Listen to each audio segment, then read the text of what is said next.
Welcome to another episode of Speculation Sunday. At least I think we're live. Are we live? What the heck? I don't know. It's as soon as you try to go live, like everything went negative on my end. Hold on. I think I know what's wrong, Danny. I think I know what's You must wrong. you must have something downloading in the background or something. Oh my gosh. All right. I think we're good now. Jeez, Louie. I did it as unlisted instead of public. I got to say it again.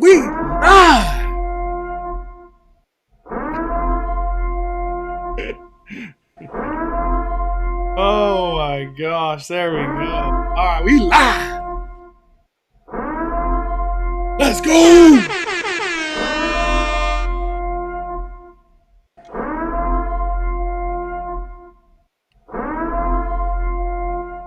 I don't know what happened. When I did my live stream, like to set it up for like a future time, I guess I put it as unlisted. We're good. We're good. I see people in the chat. Let's go. We got Arnott's Adventure. We got Jessica. Jonathan. What's up, Jonathan? Christine in the house. Rivera. Ryan. Heck yeah. Danny, how is your weekend? Good. I mean, I got to go with you to see Fiesta Village finally at Knott's Berry Farm. And also experience what the chaperone policy is like now. I haven't seen it since it first started. So. Dude, my sister was like, well, if Knott's is like this after 5 p.m., I want to come to Knott's all the time. Dude, it was empty.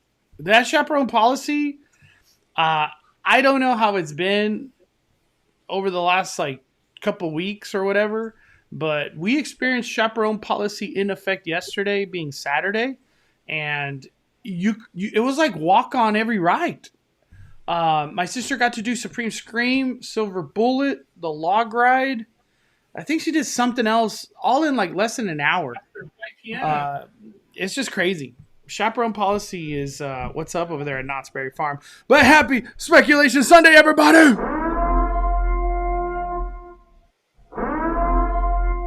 All right, we have Big Joe in the chat. Big Joe, I love you, brother. Always good to see Big Joe. Keep up the hard work, man. Love you, Big Joe. Little Birdie told me HHN announcement won't start till mid-June. God. That's all I got to say on that. Dates, at least. Give us the dates. Just let me know how much the Frequent Fear cost. I don't even care about an announcement. Just the Frequent Fear, the tickets, Express, RIPs. What if they pull a Knott's, Mondo, and they say Frequent Fear? We don't know what that is. No, I will. If Fright Fest has a season pass, I will buy. I need a season pass to some Halloween event. Regular Josh 1, chaperone policy is great at Knott's Berry Farm. Thank God. During the week, it's been great after 5 p.m. too, especially after all the school buses leave. Yup, dude, there was a lot of school buses today. Not at Knott's, today at Disneyland. So anybody at Disneyland is probably getting really busy right now. But yeah, there has been a lot of school buses, a lot of school trips to Knott's too. But I do say that 5 o'clock, it really does, it does work. Also, day 1 is September 7th. Halloween Horror Nights. When is Oogie Boogie Bash? Ah, man, all these dates, dude. There's too many. I need to put it on my whiteboard right here. Freaking Oogie Boogie Bash is September 1st. Am I tripping? No, hold on. That's when Halloween starts. Of course, it doesn't load. I don't know when Oogie Boogie. Oogie Boogie. It is. Where is it? Tuesday, September 5th is the first day of Oogie Boogie Bash. So we gotta go to Oogie Boogie Bash on the 5th, and then we gotta go to Halloween Horror Nights on the 7th. And then I And think Scary then Farm's like a week after, or even maybe even 2 weeks after or it's something. 2 weeks after. Yeah. Oh my gosh. Scary Farm needs to start first out of all of this, in my opinion. Dude, so now we got another week in September where it's just like Halloween nonstop. No sleep. And not even that, a hot ass Halloween. It's freaking hot. I remember when we did HHN, even the people that did Oogie Boogie for the first night in Anaheim, it was hot as hell. It was so hot. We got gifted membership for the one and only Arlene. Bars. Do not forget Members Monday live tomorrow. I don't know what time yet, but I'll see all the members there. Thank you so much, Arlene. Happy Sunday. Heck yeah. It went to Jennifer. Oh, damn. Let's go. Let's see. I'm just reading. Scary Farm is September 21st. Do I have a piece of paper? Oh my gosh. All this to remember, Danny. It's too much. It's too much, dude. So September, so 9/21 is Scary Farm. 9/7, according to the chat, is the first day of HHN. 9/5 is the first day of Boogie Bash. Oogie Boogie, wow. Yeah, 9/1 is the first day of Halloween season at Disneyland Resort. Wow. So you're literally going hard. You're going 9/1, and then you're going to be going that whole weekend to cover Halloween at Disneyland. Then you're going right into Oogie Boogie Bash on Tuesday. Then you're going to have to edit a video and then go right into Halloween Horror Nights. We need more Halloween! We got Don Peasy with the super chat. I don't see a comment, but I'll look out for it. Thank you. Appreciate you supporting the fire. Hell yeah. 5 fires, Don Peasy. We also got Big Joe. Oh, damn, Big Joe. I was just telling Big Joe to get ready. He might even do an RIP tour with us. It was great seeing you guys at Knott's yesterday. You made our day, man. Missed you guys. Keep it fired. Ugh. Can't wait for HHN. Then we starting off hot. Let's go, Big Joe. Hell yeah. I'm glad I can be loud right now because I couldn't be loud on the other line. Hell yeah, Big Joe. We're going to do Halloween big this year, brother. Let's do Scary Farm too, Big Joe. We got to do Scary Farm. We also got Robert Gallegos. I'm on some membership. Let's go. What are the best days to go to Oogie Boogie? Very good question. A lot of people. Any day in September because it's cheap. It's significantly cheaper than October. Let me bring that up, dude. I recommend. This is how I feel. Let me just click in Oogie. I want to bring up the pricing so we could just look at this. You know what we haven't talked about too? Oogie Boogie, they're going to do their dining packages. Remember they were doing dining packages for a little while? Or what do they call them? Desserts? They call it dessert parties. Oh, the dessert parties for the parade viewing. Yeah. Which a lot of people said they enjoyed it. I don't think it's needed, but people like to pay for that kind of stuff. They like the feeling of I'm guaranteed a good spot. So I get it. But here it is. These are the first weeks of your Oogie Boogie right there. September 5th, 7, 10, 12, 14. Even though, yes, this is very expensive, once you kick into October, your 169s all the way up to 189 if you even think of going Halloween season. Or a Halloween weekend, I mean. My best bet, you go that first September area. Just from I feel like for me, if I was going, I'm not a blogger, I'm just trying to have fun, I would go the second week. Right, Daddy? I think the second week is probably your best bet. It might be a little less crowded. I don't know why. Yeah, or the second day. I would go Tuesday, September 12th is when I would go if I wasn't trying to go first week. That's a good one right there. September 12th, $134. That's your best bet. That's your best bet, Robert. And you kind of know what to expect already. So you're like, oh, I want to do this. I want to do that character. This is crazy. So I do that for, you kind of have an understanding of the lay of the land out there. We got a super chat from Darnell Wright. Ooh. for the super chat that wouldn't work during the live the other day. I don't know what was going on. Hit that Perch horn one more time. Thank you, Darnell Wright. That's so crazy. But I appreciate you. Happy Sunday. Thank you for your kindness and support. We also got Macy. Timothy in the house. Oh my God. We got everybody in here. Damn. Just got in the car driving home from LA. Glad I'm able to listen to Speculation Sunday on the drive home. Fire. Also, we need more Halloween. Man. Heck yeah. Drive safe, Timothy. Most importantly, drive safe. Oh, man. I'm just reading. What rumored houses are you hoping comes to HHN this year?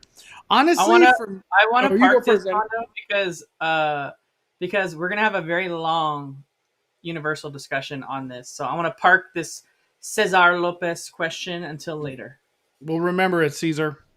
All right. We got Darstar. I'm doing the first night always if I could get it. I already made my hotel reservation. Let's go. Let's see. Danny, not theme park related, but when should I get Taylor Swift era tickets? Since I've heard it's possible to get them face value the week/day of any Swifties. At least I got Joe Bro tickets. I don't know these terminologies going down right here. It's like she's in the demi space getting those Joe Bro tickets. Okay. I don't know anything about Taylor Swift. You can get them week of. I don't know exactly. They released the details on Taylor Nation, and you have to get in the queue just like you did when they were first went on sale. And if you're not in the queue at the right time, then the little tickets they have, they go really fast. So you have to. But yeah, they'll sell them for regular price. So. All right. We got Rick with the super chat. What is up, Rick? Have y'all watched the AI SpongeBob stream on YouTube? I have not. I don't even know what that is. Five Fires not showing love towards Fiesta Village. Meanwhile, Disneyland with Tomorrowland. Hold on, I got you. It's somewhere in here.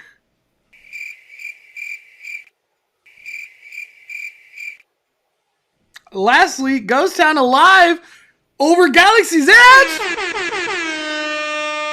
Dude, I haven't had a chance to do a full Ghost Town Alive day, but I will. I should be there like to experience the whole story from like 11 o'clock to 4:30, which is like the hoedown and the big dance. Yeah, and we need a.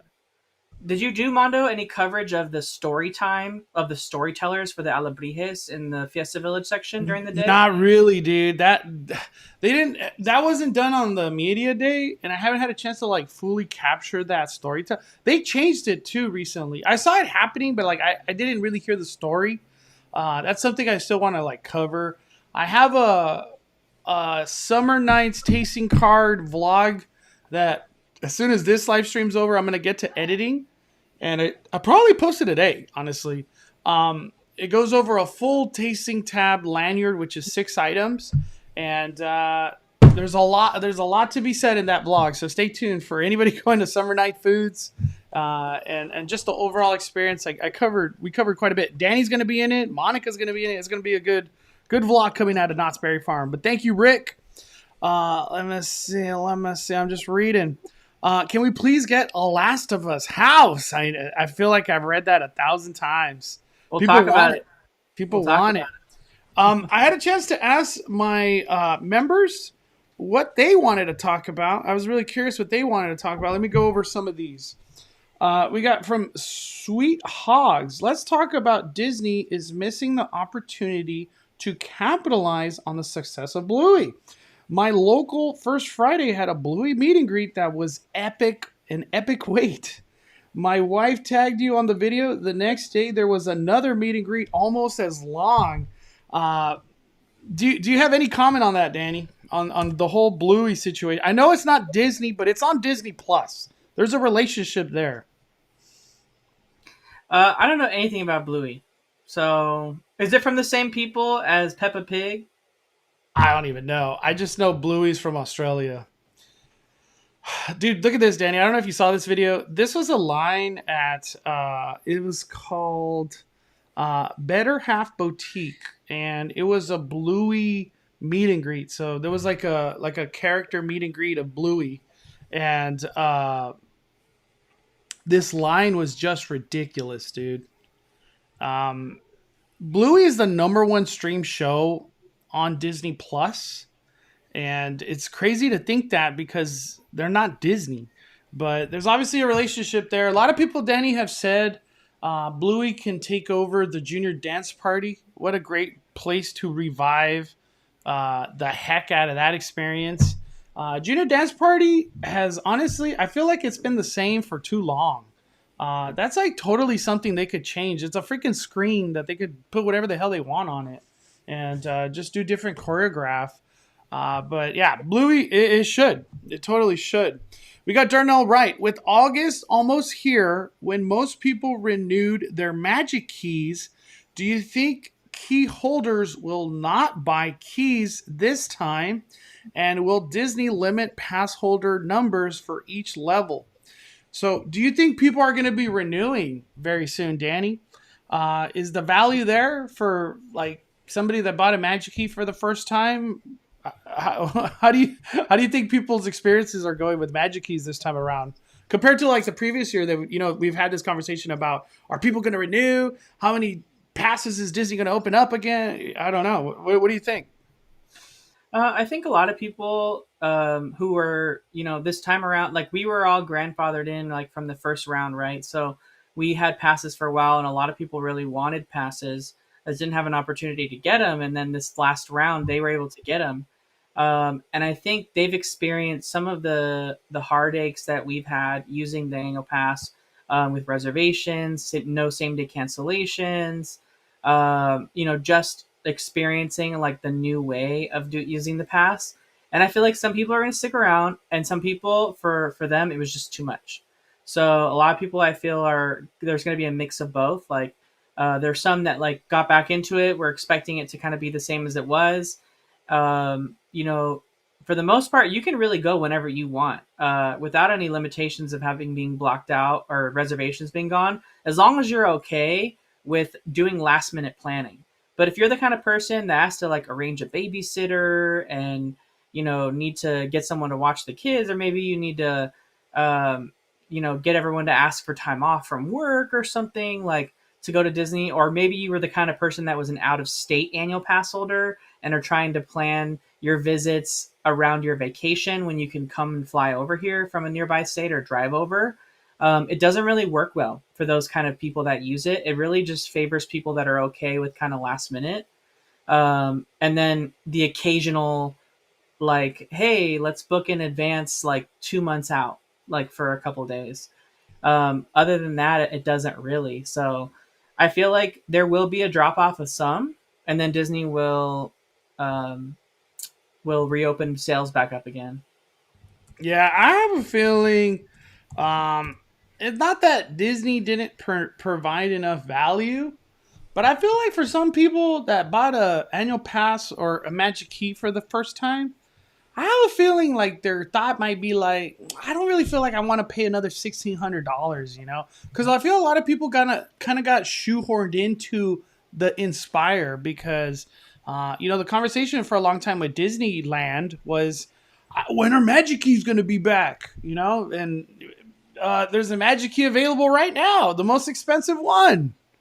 And a lot of people did buy it. I have a feeling for a lot of people bought the Inspire key, and it's more of like, I just didn't use it enough. I don't want to buy another Magic Key.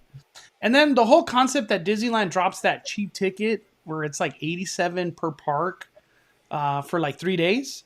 I don't know. I feel like for some people, like, hey, I'll just do that offer twice. I get 6 visits in a year.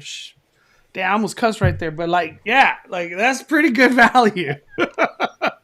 Oh man, how does the chat feel? We got over pretty much 500 people in the chat. How do you guys feel about your Magic Key this season that we're currently in? What do you guys think about the value, the plan, the whole concept of reservations and the cancellation process? I feel like the cancellation process is really getting to some people that have been dealing with it for like 2 or 3 years, that they've had it for a while now.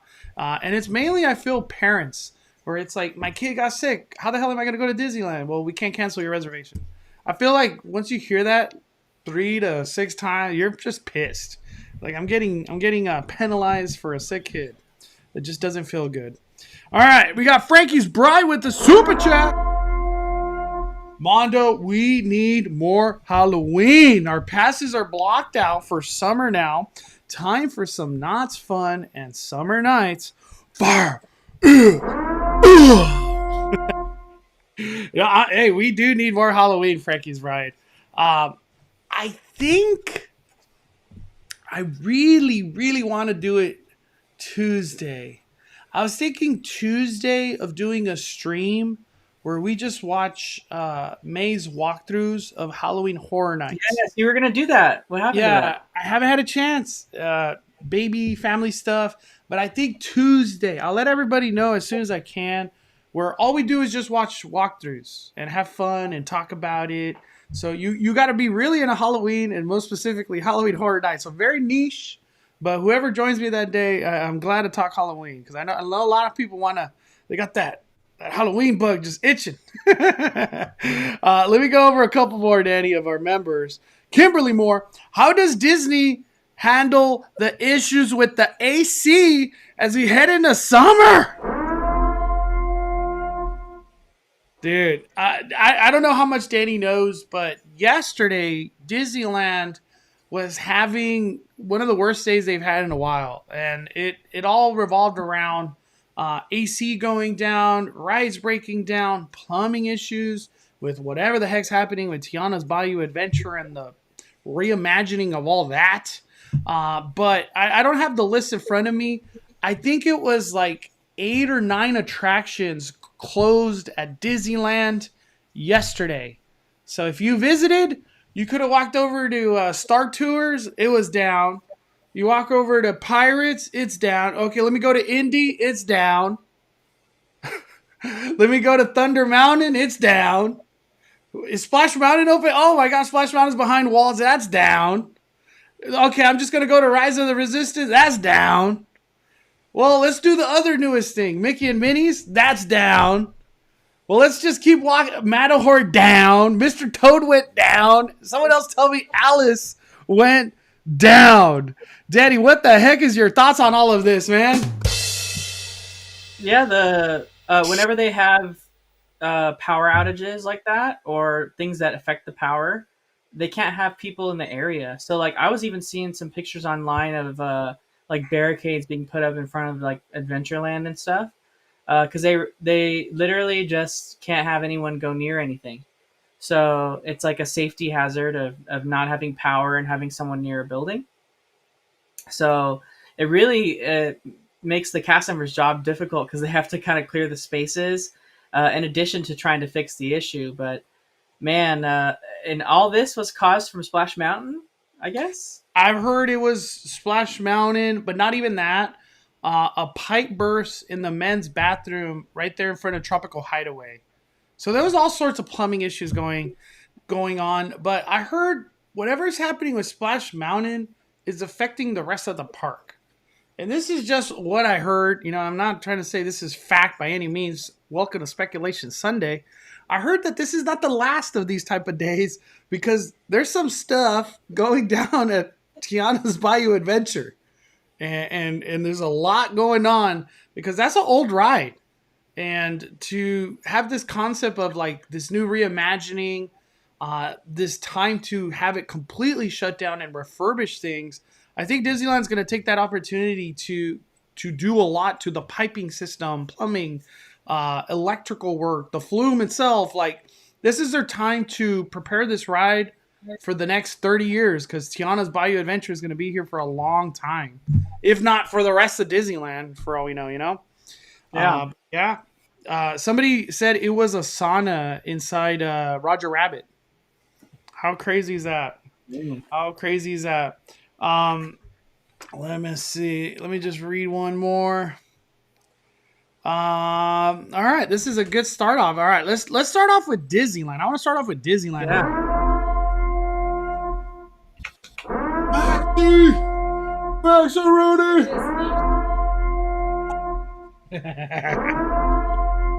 All right, everybody. If you're new to Speculation Sunday, welcome. All the returning Five Fire community, thank you for coming back.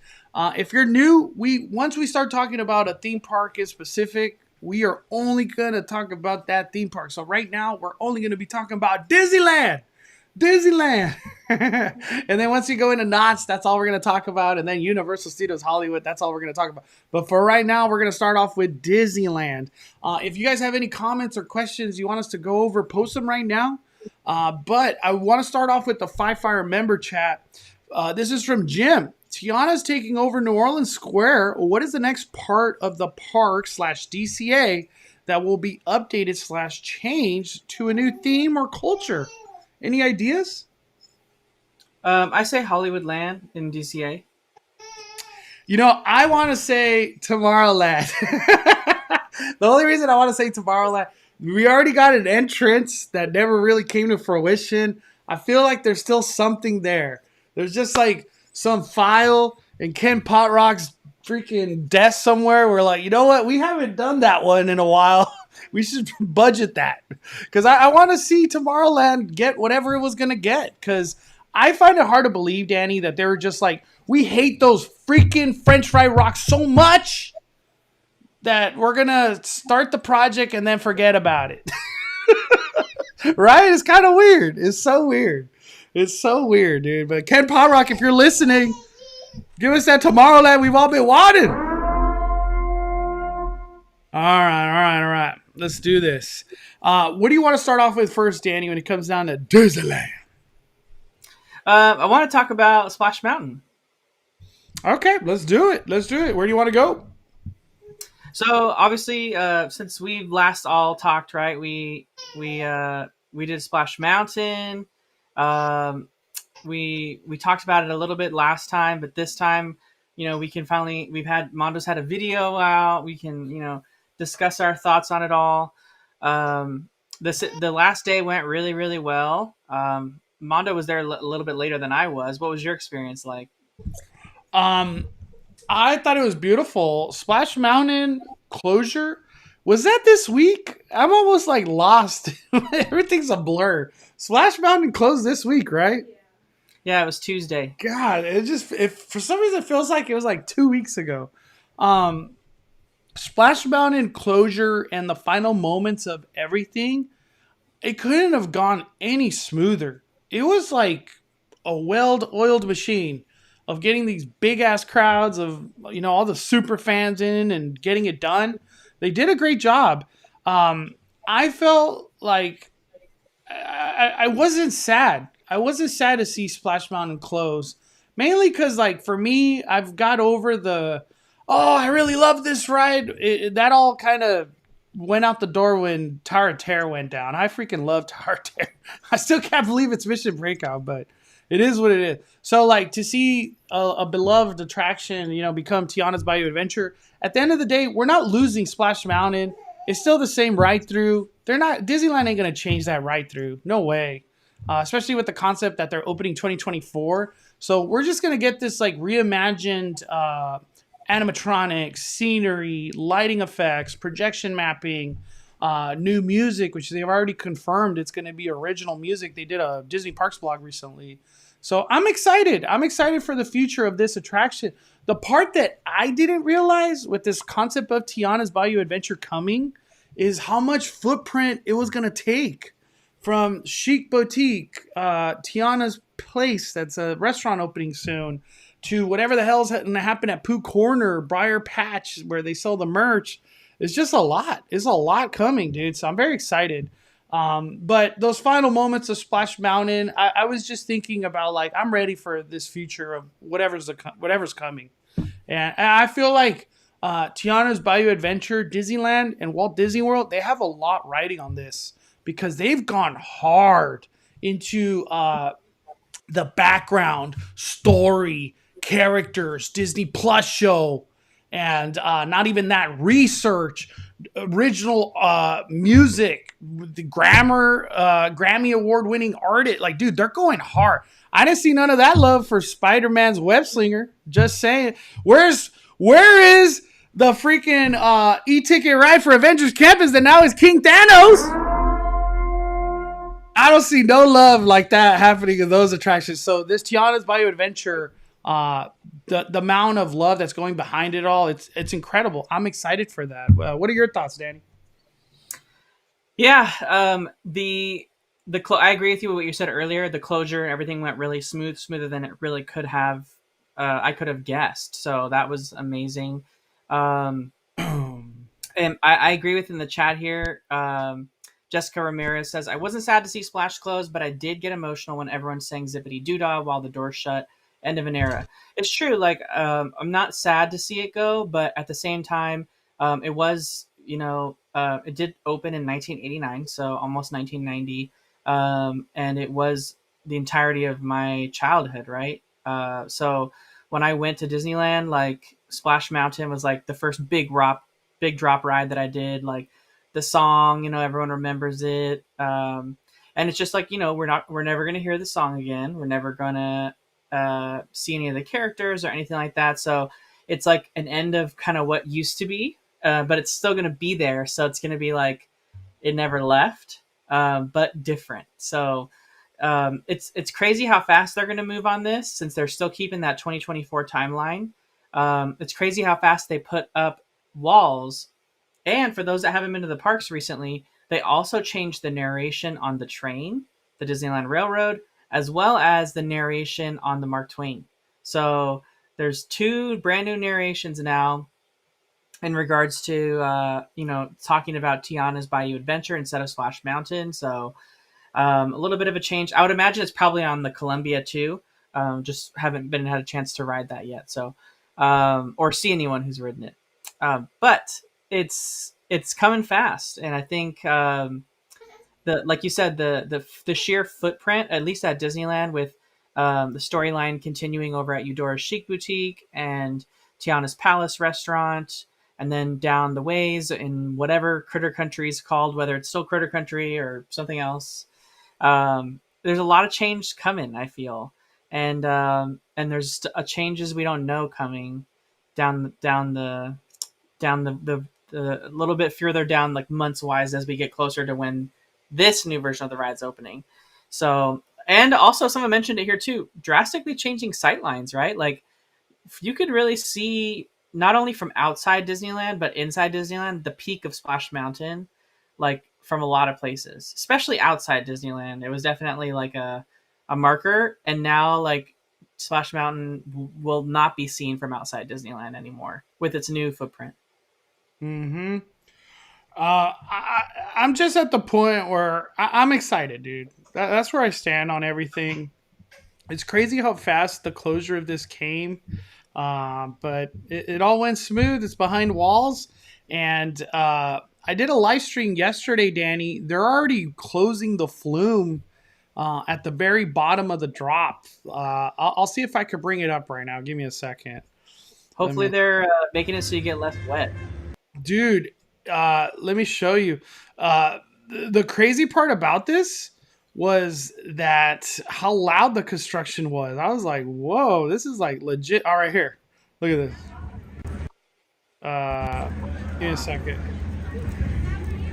Look at this. Crazy, right? We were just here, what? Was it Tuesday? Everybody was all happy, singing the music. Right here, look at this, Danny. Looks spooky without the water. Kind of does, huh? Kind of does. Oh, should be turning our. Oh, right here. Freaking work happening. Oh, damn. They're already doing stuff out. They're already working on it. Oh, damn. They're working on the flumes. Whoa. They've already starting. So it looks there like it is, Danny. They closed off that bottom flume, and I'm guessing it's to work on all the exterior. It's all going to be different, I think. The ride doesn't change, the ride through that you're going to go, but everything else, it's a salt mine now, right? Yeah. It's not a mountain. Oh man, it's kind of crazy to think that like you want to get on a log ride, you got to go to Knott's Berry Farm, Timber Mountain Log Ride over there. Yep. Anything else you want to go over when it comes down to Tiana's Bayou Adventure?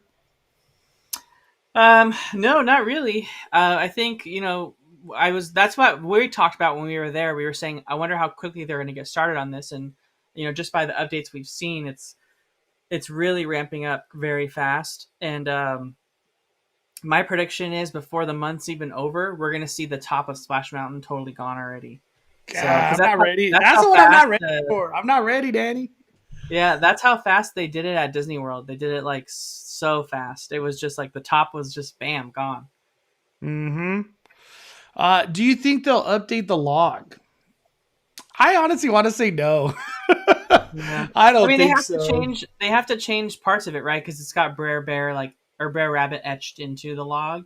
In the front side, Um, yeah. yeah, so they got to change parts of it. But I would imagine the logs themselves are probably like the base of them are probably just going to be remain the same. Yeah. Um, any word on Tiana's place? Or do you think they're aiming for like a Halloween time? I'm guessing late summer. We did see. Was it you, Mondo, that provided an update? Dude, I actually, I'm glad. Hold on, I'm glad I did this live stream because I can refer to it now. I was actually at to like I was there in person. Let me see. Oh yeah, right here, Danny. Look at this. This is Tiana's place yesterday. Look at that. Oh Damn. wow! So But isn't there a the new sign though, like on the wall? yeah, I forgot who sent that to me. It's like new. It's like a new like handwriting kind of style that says Tiana's place. But this is what it looks like right now. The very top, which is up here, this is not done. Like nowhere near done. So I think there's still a whiles to go for Tiana's place. The one thing though, I think I think I have a feeling they're gonna put like a foodie guide out at some point in time very soon, just to start building the hype. Because I find it hard to believe that they're just gonna be like, "Hey, this is opening a month from now. Come visit us." Like, I feel like this is too important to Disney. Um, and I keep hoping Tiana will be like singing, because they did have her in the concept art like at the window. So I really hope it's like maybe on the weekends she does like some songs, like while everybody's dining right there at Tiana's place. Or Tiana could just do like meet and greets, like walking to tables, just saying hi to everybody. Thank you for coming to Tiana's place. Like, there's so much theming that could just happen from a character meet and greet standpoint. But yeah, hey, I want to know this joke. What is this joke over here? I love Max's laughs. Um, We got a couple things. Living the Dream in the chat says, "Are the logs in salt mines? How does that mix in with the theme?" So, Living the Dream. If you've been following some of our live streams or just the posts in general that have been posted by Disney, the ride doesn't follow the theme of the movie. The ride is not the movie. The ride takes place after the movie. Um, Tiana's Foods is a thriving business now. Her restaurant did well. It's turned into a business. And she purchased an abandoned salt mine for her business to create like a warehouse or something. I'm not sure exactly the complete story because they haven't flushed it all out yet, but it is her business that has purchased the abandoned salt mine. Um, salt mines, uh, Salt mines in salt domes like that are very prevalent in the South, Texas, Louisiana, stuff like that, where the bayou is, right? So it's not a far stretch from where it is. It is something that's common in the South, and so they're making it all work really well. We'll just have to wait and see what the storyline of the ride is as far as the scenes that we're seeing. We know kind of the gist of like we're getting ready to celebrate Mardi Gras celebration with Tiana, and you're kind of like going with her to get that together. So we kind of know that much. And I'm guessing like there's a lot of people are saying like, is the boat going to stay around? inside the attraction, and I think the boat is going to stick around because it kind of meshes well with like a bayou celebration right at the end. So we'll have to see. Um, let's see. We got a super chat. DA dropping freaking 1999. Hi, Mata Danny. You may not remember me. You have so many fans. I talked with you last week by Small World before the parade. I remember you, DA. I sat on the floor and you set up on the trash can. You both are the most kindest people. Thank you. No, thank you. So That was a fun day. That's DA. Nice meeting you, DA. Seriously. We got a chance to watch Magic Happens with their over there by Small World recently. But DA, hope you had the best freaking Disneyland trip ever. Everybody's saying Max's laughs are adorable. Uh-oh. They turned that quick and crying. He's okay. He's okay. But thank you, DA. Let me see. You know, the big part about Tiana's Bayou Adventure is that everything's building up to this like party, right? It's like this big meet. Like everyone's gonna meet up, food, party, this and that. Do you think, I'm just thinking big talk here. Does Disneyland have maybe like some possible party cavalcade that happens? Something similar to what you see on the Disney Wonder. Is it called Tiana's Place on the Wonder, the restaurant? Yeah. Yeah, Tiana's Place in the Disney Wonder Disney Cruise Line. Do you think they do a big cavalcade? Because at that dining, all the waiters and even Lewis, the alligator, Tiana, I don't think there was Naveen, but they all do like a big part. Like everybody's dancing to music. They got like trumpets that are like made out of paper and just having fun. They give you tambourines. They give you beads, and it's just like everybody kind of just cavalcades around the restaurant. Is anything in play? Something like that at Tiana's Place, or maybe something that could happen over there at Pooh Corner area. What do you think, Danny? Or are we just like thinking too cool? Like, just enjoy your damn ride. That's all you get. Watch this. We don't do entertainment. Watch the video that I sent you. Pull it up. Yeah, we already had something like that. This is an official Disney video, so you can pull it up. Let me see. Oh, Turn the volume on. Hold on. What?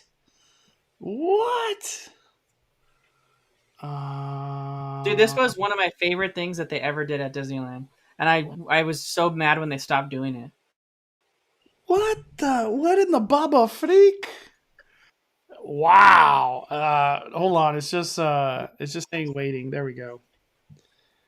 Damn, dude. Oh my gosh. This is from Walt Disney. Okay. Dude, I don't know what we're about to see, but this is badass. This is freaking cool. The Showboat Jubilee. All right, let me play it, Dan. It's only 42 seconds. When I'm human, as I hope to be, and that's a royal guarantee. When I'm human, And you're gonna be, you're gonna hold that horn. You're gonna live the high life. You're gonna do your best to take your place in the sun.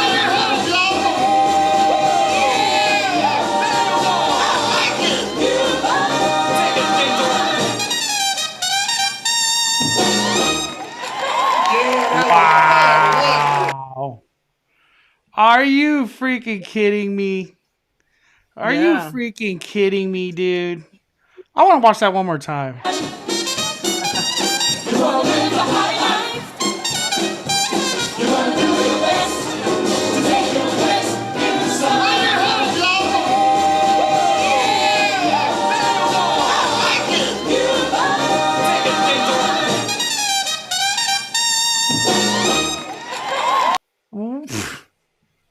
I am trying so hard not to cuss right now. What the hell is Disneyland not doing this? It was cool. That was, What? What? It was so cool.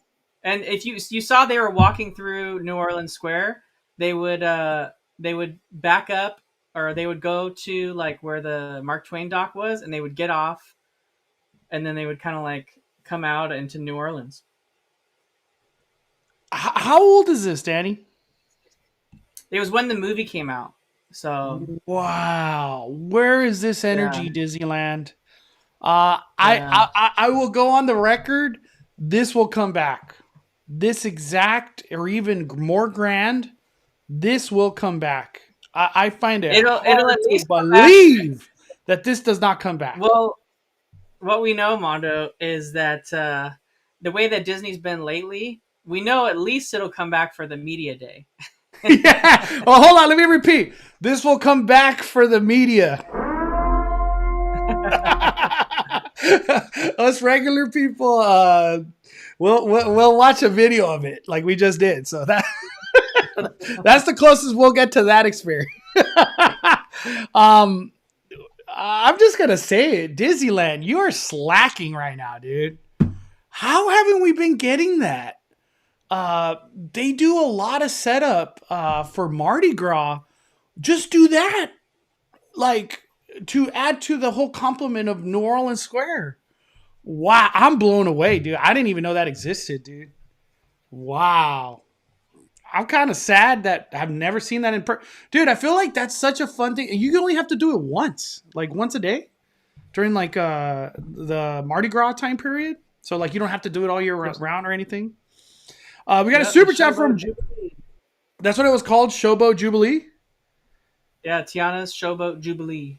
Dude, I'm mind blown by that. That's freaking cool. That's literally what I was thinking of, something like that. Because they do something like that on the Disney Cruise Line at Tiana's Place. I could show it if yeah, I'm not even so sure. It's not as cool of, as that was. the premise of this show, it took place after the movie, right? So they Naveen and Tiana were already together. They had already met Lewis, so they were now celebrating Mardi Gras, and like it was during the month of Mardi Gras, and they did this whole show, and you would have like a whole Mardi Gras procession. They would go to the boat would come around to the front, and everyone could watch it. And then they also, I don't know if you noticed, but there was a bunch of people on every level kind of waving like instruments that were in the air. Those were guests in the park, so they asked guests to go with them on the boat, and on the bottom two floors they gave guests little props of instruments, and the kids and adults got to wave all the little instruments on the bottom floor, as part of on the bottom floor there, all the guests were holding them. So I remember they would like ask guests to go do it, and then but it was really cool. So like the fact that they had this party, Tiana's Showboat Jubilee, on the river, and it was all about Mardi Gras. That's why, like, when they first said that Tiana's Bayou Adventure was coming to Splash Mountain, I immediately thought of this show being like the finale scene of the ride. So like the boat in Splash Mountain being decked out for Mardi Gras, because the whole premise of the ride is you're coming together for a Mardi Gras celebration. So I'm just picturing that whole zippity doodah scene as being like the Mardi Gras moment. Dude, I'm glad, Danny. That's why Just As Danny is Just As Danny. Oh man, we got regular Josh 1 with the super chat. Anyone remember when at D23 we had a live performance of some Princess and the Frog songs? They should bring that to the parks when the ride opens. That would be epic. Do you remember that, Danny? Well, yeah, I think it was because Nika Noni Rose, she was given the Disney Legend Award.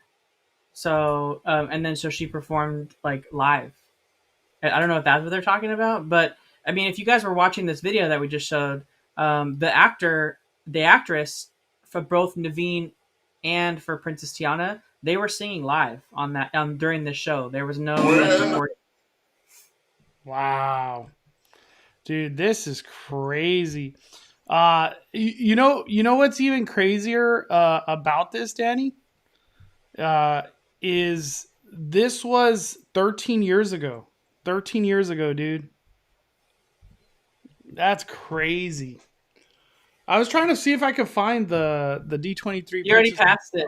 You already passed it. Uh, Anika but Noni thank you, Rose. Josh. Appreciate you supporting the fire. Um, let's see. I'm just reading. I don't know if the chat's going crazy as I am. I'm mind blown by that, dude. It's so cool. So freaking cool. Oh my land. 50 dropping $50 theme park in Johnny. Oh my Lanta. I'm using my imagination. If I was CEO, I would scrap Critter Country, replace Winnie the Pooh with something else, reimagine Critter Country in Disneyland Forward with 3 rides: Splash Mountain Reborn, reimagine Winnie the Pooh, and Pocahontas. You're thinking big, Johnny. It's just the thing is Disneyland Forward is like make believe. At least as of right now, the whole concept of getting it approved by Anaheim, and then Disneyland could then budget, make things come to life because they have what they call the rule book. But I keep saying it. I'm gonna say it again. I don't think Winnie the Pooh's staying, dude. I don't think Winnie the Pooh. I have a feeling maybe Winnie the Pooh could come back to life somewhere else. I'm just throwing it out there. Pooh Corner, the concept of Critter Country. I don't know. It just doesn't fit with the amount of layout that Tiana's Bayou Adventure is taking over now. What are your thoughts on all that, Danny? I guess does Winnie the Pooh stay? Pooh Corner, Critter Country. Well, we talked about this a little bit last time. I do think it'll stay. I think there's a market for Winnie the Pooh. I think it could be part of a bigger change, and there's a little bit of truth to what Theme Park and Things Johnny's saying is like when Disneyland Forward does get approved, and they do at some point decide to expand Disneyland, because we don't know where they'll choose. If it's approved, we don't know where they'll choose to expand first. But what we do know is that when and if they do ever decide to expand Disneyland, that's where you have to go. You're going to have to go through Critter Country. So the role that Critter Country is going to play in the future is pretty big, because that's going to be the portal to the next land that lives beyond the berm of Disneyland and into this new space that they decide to ever use in the Disneyland Forward space. So that will be how you get to that new land, is through Critter Country, through that back corner where Pooh Corner is. Like, eventually we may see a time when Pooh Corner doesn't even exist as a store anymore, just because it doesn't make sense for the flow into a big new expansion area for Disneyland. So that whole space, I feel like, is all up in the air. I think for right now, though, Winnie the Pooh definitely has a demand. There's always a line to meet the characters from Winnie the Pooh. Yeah. The attraction is still a big hit with kids, so I don't see it going away just yet. But with that being the only space where you can cross over from Disneyland into the expansion area of Disneyland Forward, that landscape will vastly change at some point in the future, whether it's now or 30 years from now, right? Mm-hmm. It's true. If Disneyland Forward happens, that is your walkway into new Disneyland. So, does that Pooh Corner really make sense? Probably not. That store, I don't think even makes sense either. All that doesn't make sense anymore. Is there any more part of Tiana's story that could transfer into Winnie the Pooh being reimagined? I'm just going to throw it out there. Might as well throw it out there. Is there anything from any storyline, Dr. Facilier or Lewis, something else that could branch out and reimagine Winnie the Pooh? I know people don't want to hear this, but I'm just throwing it out there. Any more storyline of Tiana that could take over Winnie the Pooh? I don't know. It kind of depends on the direction that they go, right? If they're trying to go, Disney seems to be on this kick lately where like everything's landlocked into like a time frame, right? Even Avatar, the World of Pandora, over in Animal Kingdom, that's landlocked into a time frame, right? It's happened well after the movies. The humans are no longer, at least the humans that wanted to change things, are no longer on Pandora, and only the humans that stuck behind are the ones that worked with the Na'vi people, and that's what you're seeing today, right? And so they've actually baked in Easter eggs that we didn't know about in all the future movies into the attractions that we've seen now. And it only made sense till recently. Like, right, we always had um, the the whale creatures from um, Pandora from the Way of Water movie that just came out in the Flight of Passage attraction, but we didn't know what those were because those weren't in the first movie.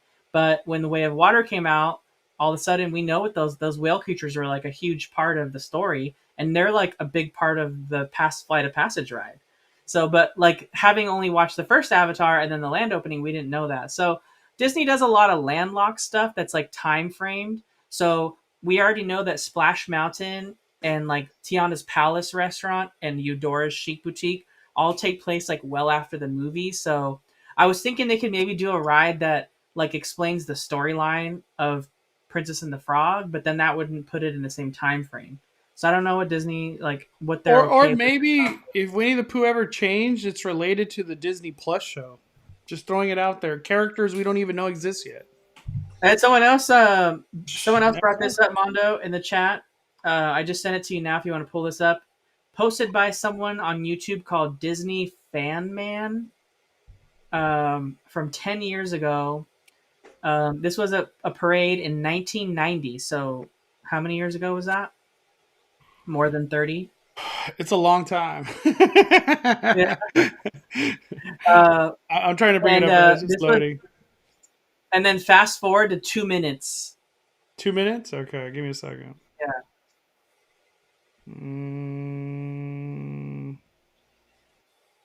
All right. Let me see. Bringing it up now. Okay. All right. So what are we looking at here? This is the Party Gras parade for Mardi Gras at Disneyland in 1990. Look at the size of those floats. Dang. Wow, dude! It almost as tall as the palm trees. Yeah. What? Party Gras for Disneyland 35. Wow. So we could maybe see Tiana's or not Tiana's Bayou Adventure, but just Tiana's story, Mardi Gras, come to a parade. They're doing it right here. What? Wait, the whole parade, or just like a certain section is Party Gras? The whole parade is Party Gras. The Party Gras parade. Dude, I didn't even know this existed at Disneyland. Where are these floats? Dude, 90s Disneyland was peak Disneyland, I'm telling you. Dude, look at these floats. Damn. You know, it's crazy. Dude, look at the Goofy. Look how big Goofy. Wow. You know, if I had to throw it out there, I bet you they still have these floats somewhere. Just probably all messed up, but wow. It's dude, crazy. Can we see Party Gras come back? Can we see, what was it? The Jubilee? Or what was it called? The Showboat Jubilee. Showboat Jubilee return? Some new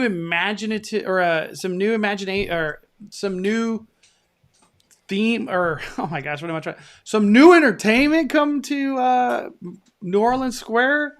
There's big things coming. There's for sure big things coming to New Orleans Square.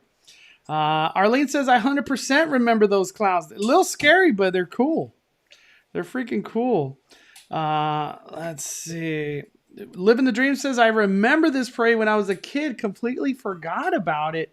90s Disney is when my Disney obsession started. Damn. Disneyland in the 90s was fire. Fire! That's crazy. All right. Closing thoughts on Tiana's. I want to talk about more stuff at Disneyland. Any other stuff? Just closing thoughts on the Tiana's, and just no. We already shared all of our closing thoughts. So we can move on to your next topic if you want. Yeah, for Disneyland.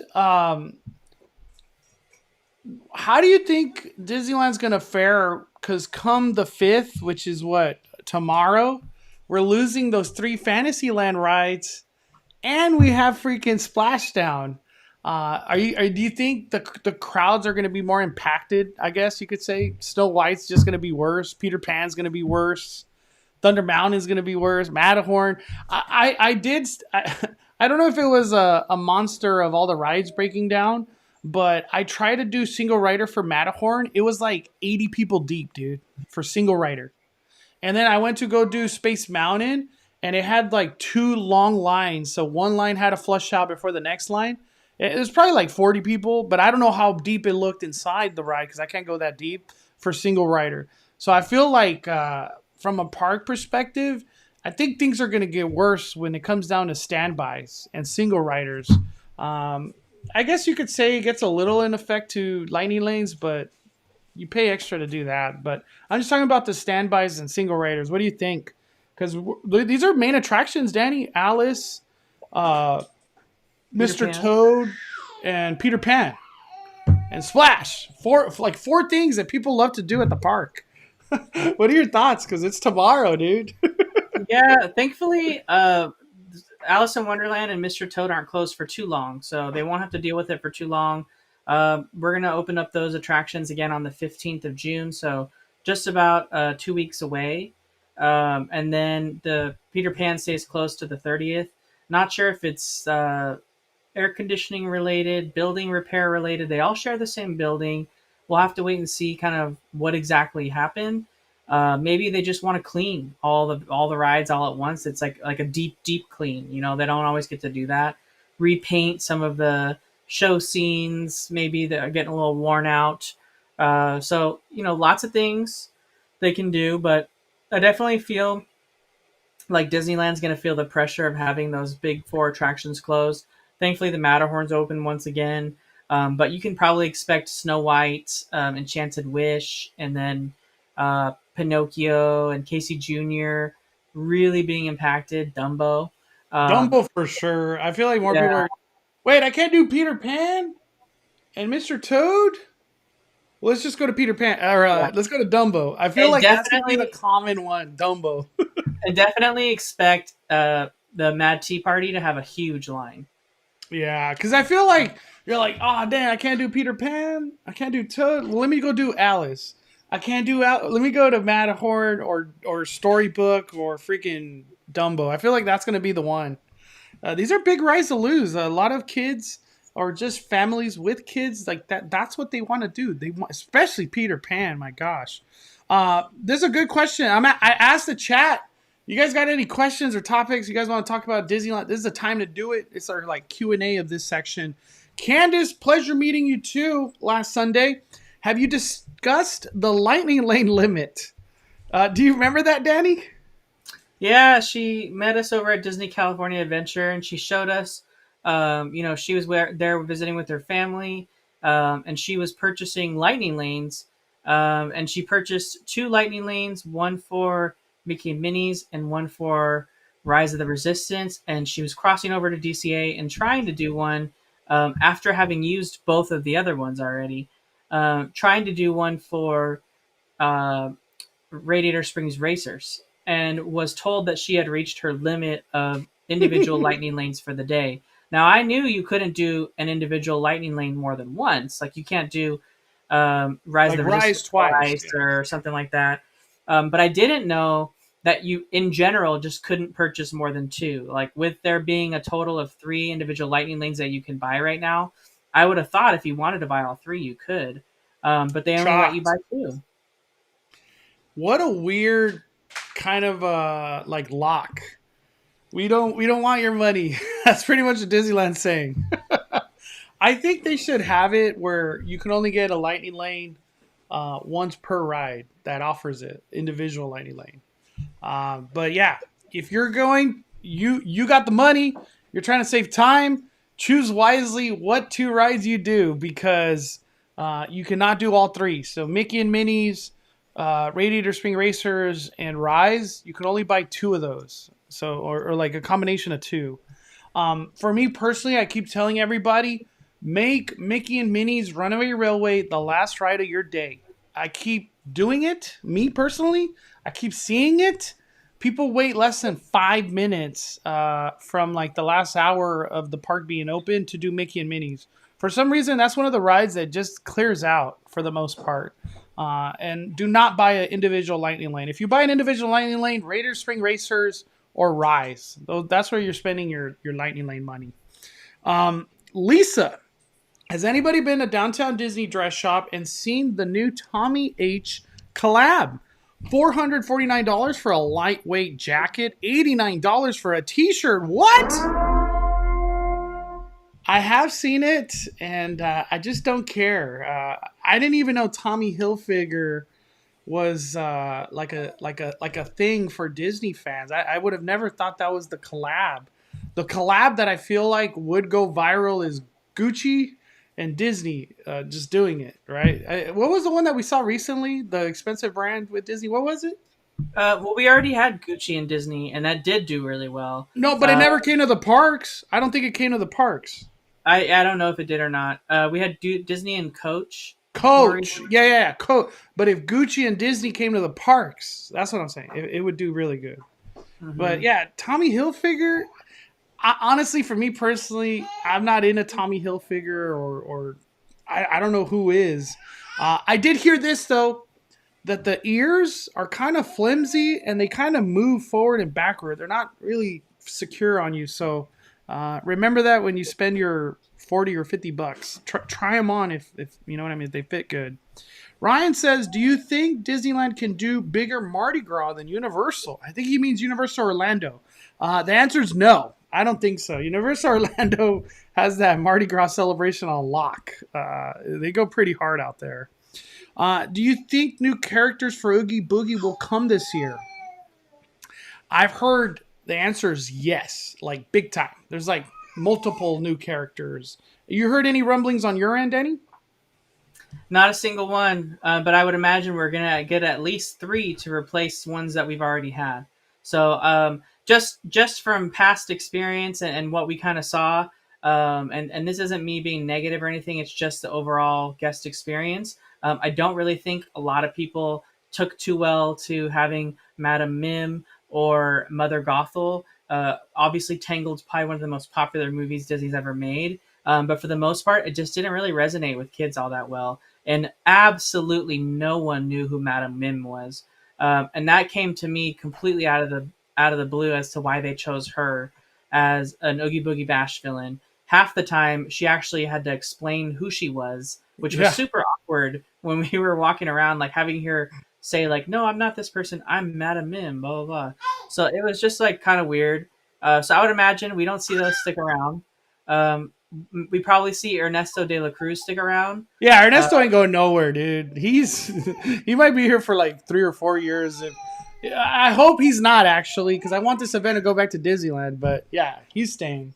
Yeah, so we'll have to see kind of what gets replaced. I have a feeling Cruella. I think she's run her course.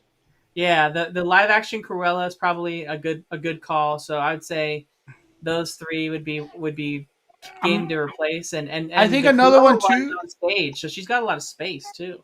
Another one, I don't think. What was the Tangled one? Mother Gothel? Yeah, I don't think she comes either. What was Agatha? I don't think she comes back, even though she's great. I feel like it's run its course as well. Honestly, Zombie Captain America has kind of run its course too. We need the other zombies, Zombie Strange. But I think there'll be new characters. What? I was going to, real quick, Danny, Bubs and J Dubs, San Francisco updates. I saw this on Twitter. Scott Gustin posted it, and it's the beer truck that's been there for a long time, as long as I can remember. And then this is from Entertainment Connection. The walls are all there. We saw those last time too. But Entertainment Connection caught the beer truck is gone. So they're moving to get that meet and greet up and going. I'm excited. Any more info on San Francisco coming to life? What do you think? No, we haven't really got any more details than what we already have. I mean, we saw some great new additional artwork that's being placed on all the buildings inside Pacific Wharf that really feel like it's always been a part of that theme. they're doing a really good job of painting all the artwork that's added onto Pacific Wharf to be really weathered, and look like it's kind of always been there. And I think they're doing a great job place making the area to fit into like it's always supposed to have been San Francisco. And then here we covered this not too long ago, but this is from Food at Disneyland. That artwork above the bathrooms, which is pretty cool. I keep saying I think San Francisco is going to be here before Halloween. I have a feeling it's going to be here. Music, can't wait for Rogers the Musical. You know, the more time that we're going to Rogers the Musical, the more I kind of don't care, dude. It's just like, I don't know. I'm calling it right now, Mondo. A lot of people in here are saying live action Ursula as the new villain. I feel like that'd be a little difficult, but you know what wouldn't be difficult and would be obscure, like, you know, they like to do with Oogie Boogie Bash, is doing Vanessa. So easy for them to do that. Have a girl wearing Vanessa's dress. She could have the shell on her neck, and she could be really evil and mean because Vanessa is mean. So they could easily do Vanessa, and it would be very relevant right now. That is true. That is very true. Let's see. I think it was Food at Disneyland that covered this recently. I just want to showcase it real quick from Food at Disneyland. And shout out to Chad. Always awesome to see him at the parks. He covered the beignets. You could get 4 for $14. And these are Snickerdoodle that he got from Beignets Express, which is I guess you could say it's a new restaurant that came to Downtown Disney. He put the menu right there. Damn, their beignets go up to $17. Holy smokes. You get 4, I think. It doesn't say, but damn. Dang, that's like what? I gotta say something. $18 for some beignets. I take for granted the Disneyland prices. Damn.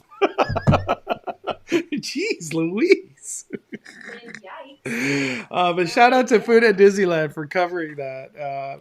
Check out Food at Disneyland always for the foods, man. He's been posting a lot lately. Final thoughts on Disneyland, Mono, before we move on to Knott's or Universal? Yeah. Final thoughts. I feel like Disneyland right now, their priority is San Francisco. I feel like that's where their main attention is, because it should be in all reality opening soon. I'm still shocked that the bridge is not done. You would have thought that would be done. They put the water back up. I feel like soon enough that bridge is going to just be done, and I have a feeling I don't think San Francisco is going to have a big opening ceremony or this grand elaborate like San Francisco will be open come June 30th. I think it's just going to be like, this is reimagined. It just slow, like the cerveceria is open, blah, blah, blah. I don't know. From a cuisine aspect, the one that's still up in the air is the Pacific Wharf. So that's kind of like the only where I'm like, oh, I'm excited to see what comes to life there. Because I don't think Lucky Fortune Cookery is really going to change, or what is it? Cucamonga, or what's it called again? Cocina Cucamonga. I don't think that's going to change either. It's just a cerveceria being put there. So from the cuisine aspect, I don't see too much change. But to have that Baymax meet and greet, that's where like the random, or not the randomness, but the speculation is there going to be more than just Baymax. I think there will be. I think there'll be more characters than just a Baymax meet and greet. Super chat from Jennifer. Bring live action Ursula, Hades, Yzma, Prince Hans, Yokai from Big Hero 6. Bring back the Hades that did the DJ, whatever that was called, for Villains Night. He was good. Very good Hades. Very good Hades. Don't bring the head character, or the I don't even know what to call it. I want the face character Hades. That's what I'm trying to say. But yeah, Ursula, if there was ever a year for Ursula to come, it is this year. I'm just gonna go out on a limb. If Ursula doesn't come out this Oogie Boogie, she's never coming. Don't even ask about it. Or Vanessa, Ursula or Vanessa, one of the two. Yup, she's never coming. I'm just gonna throw it out there. I'm not even gonna take those questions anymore. I'll stick to Knott's. You get 5 beignets for $9. We will talk about that in a later live. We will not be doing that, Jen Arredondo. We will absolutely not be doing that. Ian Grimm says, Danny blew my mind with Vanessa. 1 ticket sold.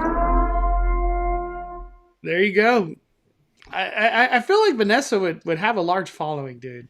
People would cosplay as her if they knew she was there. People already did a lot of times. Like a lot of people who would go to cons and stuff, they'd always do Vanessa because it's a little bit more obscure than just doing Ursula, right? And it's a little bit easier, honestly, than you can dress up kind of like a Disney princess, but you're really a villain. So yeah. Before we get out of here, just real quick from Sully, any chance Harrison Ford shows up for the new movie? I would say yes. Indiana Jones has a humongous, ridiculous budget, and I think are we gonna see the Jungle Cruise treatment like The Rock got for Indiana Jones? I would say yes. I'm gonna throw it out there. I think a red carpet's coming. What do you think, Danny? Indiana Jones red carpet? I don't know about that one.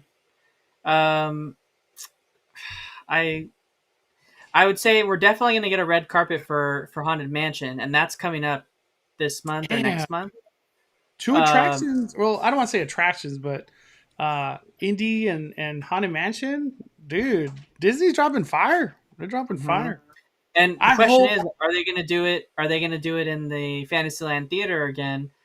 Since the Hyperion Theater is being taken up by the new Rogers the musical show. So that's true. Are they going to do that same dirty setup that they did for Jungle Cruise and set up a movie screen right there in the Fantasyland Theater? We'll have to see. Yep. And how do we not have an Indy walking around over there? He's a perfect meet and greet. Perfect meet and greet. Melissa, Mono Danny, any chance, or do you get a chance to watch Elemental part of DCA? It was added recently before World of Color. I saw it because thankfully people tagged me on Instagram. I reposted it at the Cali Bay. My thoughts on it? You're making a mid-World of Color even longer. What are your thoughts, Danny?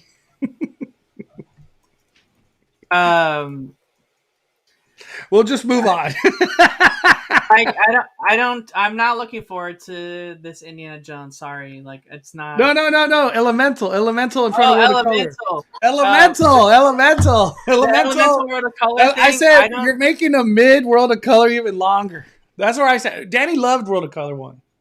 I love World of Color 1. But the Elemental thing, I don't know. I haven't seen it. I haven't even gotten tagged on anything on it, so I'll have to go watch it. But I'm excited for Elemental at least. So yeah, for Elemental, I'm just I'll make a opinion when I see it. I don't really care for the trailer. We'll see how it goes. All right, let's move on to Knott's Berry Farm. Berry Farm. Knott's Berry Farm. We are in the second week of Fiesta Village finally being open. Summer nights happening with all the entertainment, new foods, and Ghost Town Alive firing on all cylinders as far as I know. I still don't know if the mayor has arrived yet or if he will even come. I hope he does. He's like so pivotal to all the fun out there.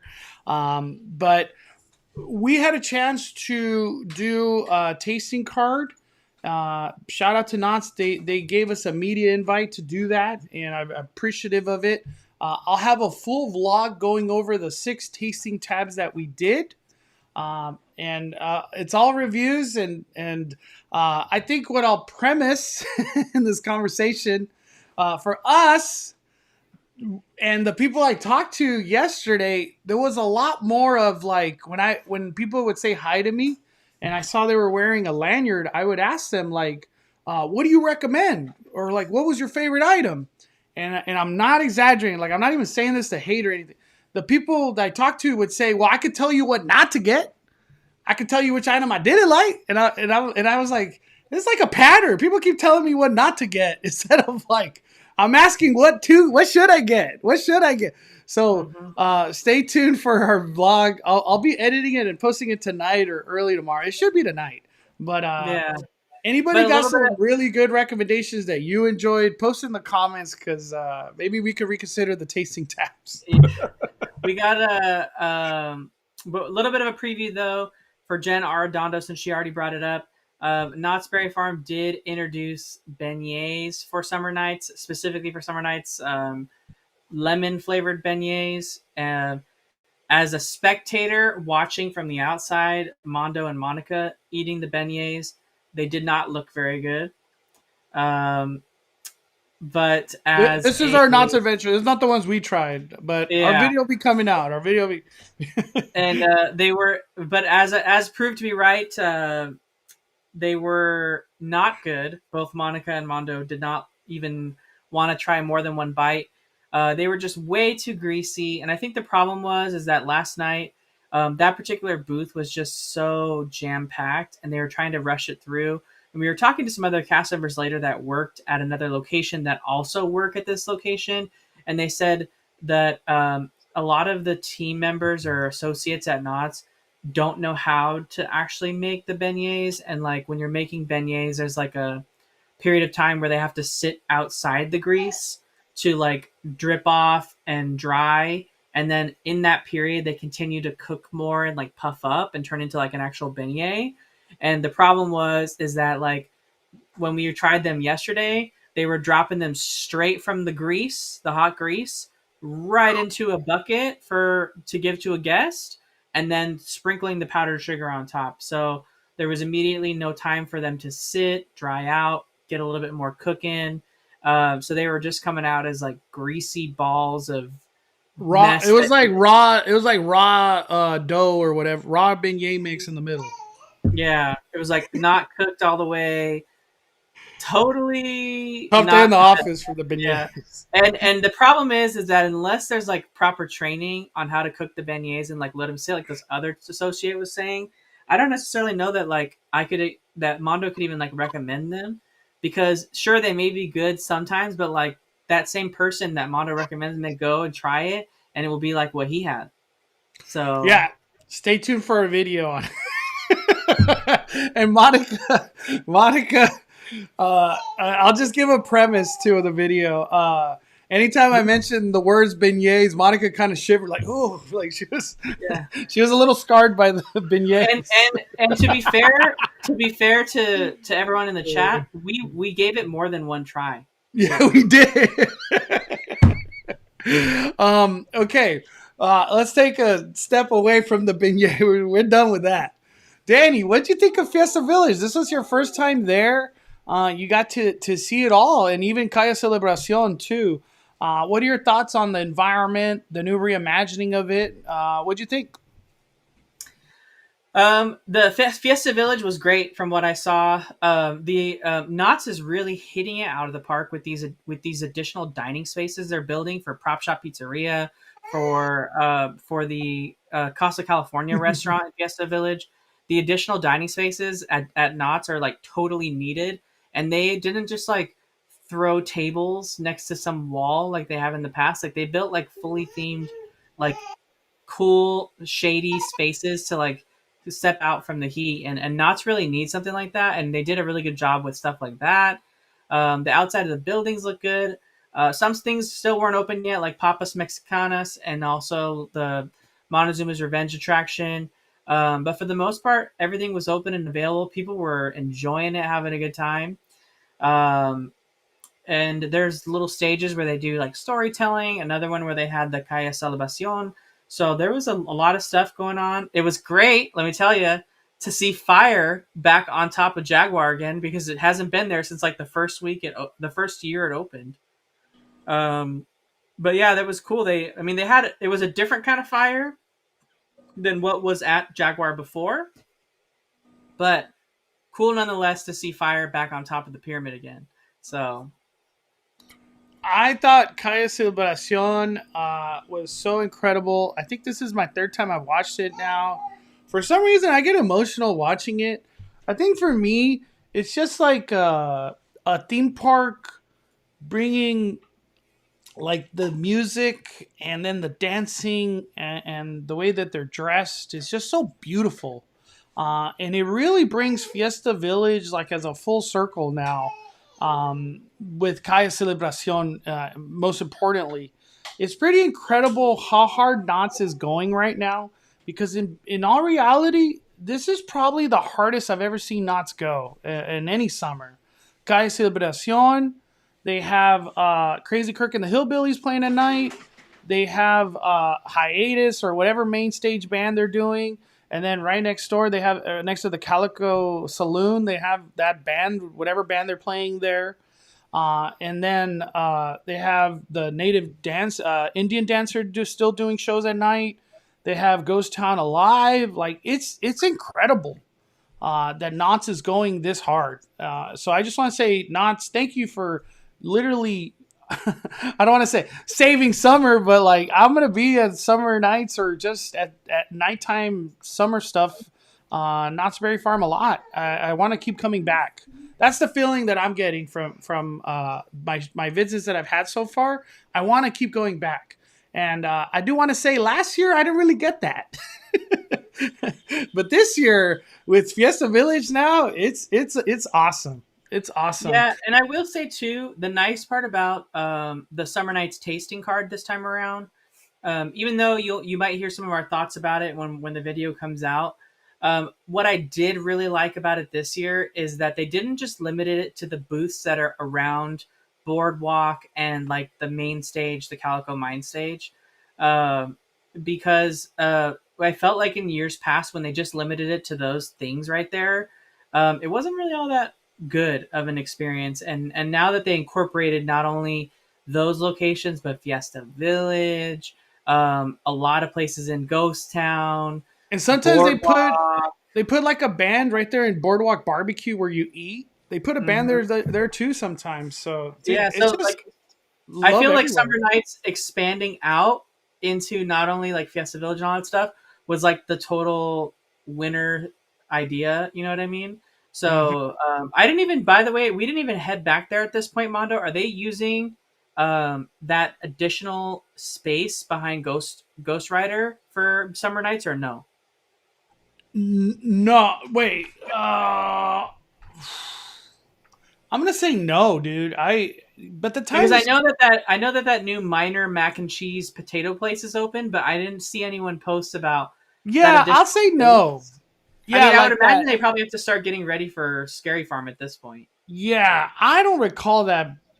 I don't even know what to call it. Boysenberry Lane, I think was they called it most recently, where by Ghost Rider exit, it keeps going like backstage. I don't think it's open for Summer Nights. Not that I remember. I haven't seen nobody post about it. But I was over there for the Bread Bowl. I'll talk about that. I haven't mentioned that on the YouTubes. Silent Ghost with the super chat. Predictions for 666 from Scary Farm. I'm excited. I could only let me bring it up because it's like we're over here talking about devil numbers. I could only predict. It's a little weird. It's like this is the actual Not Scary Farm account, okay? They just dropping 666s like crazy. Look at, wow. I could only assume this is an announcement post. Maybe there'll be 6 of these, I guess. I think it's going to be June 6th at 6 p.m. It has to, right?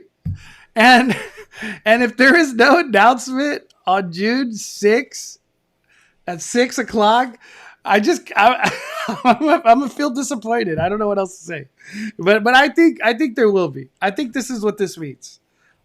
Interesting marketing, kind of weird, but sure. I I could only hope that they announce a season pass on that day. Even if they didn't even announce houses, whatever. They're like, hey, season pass is coming back, and we're having the announcement back at the Knott's Theater for Scary Farm. That's all I need. I'll patiently wait until that day. But we'll see. We'll see. Thank you, Silent Ghost. We also got another super chat dropping the fire tip. Regular Josh 1. I had the chicken spring rolls and the BLTA lettuce wrap. The spring roll was pretty good, especially with the dipping sauce. The BLTA wraps was lacking in flavor, and I could make them better at home. I tried them too!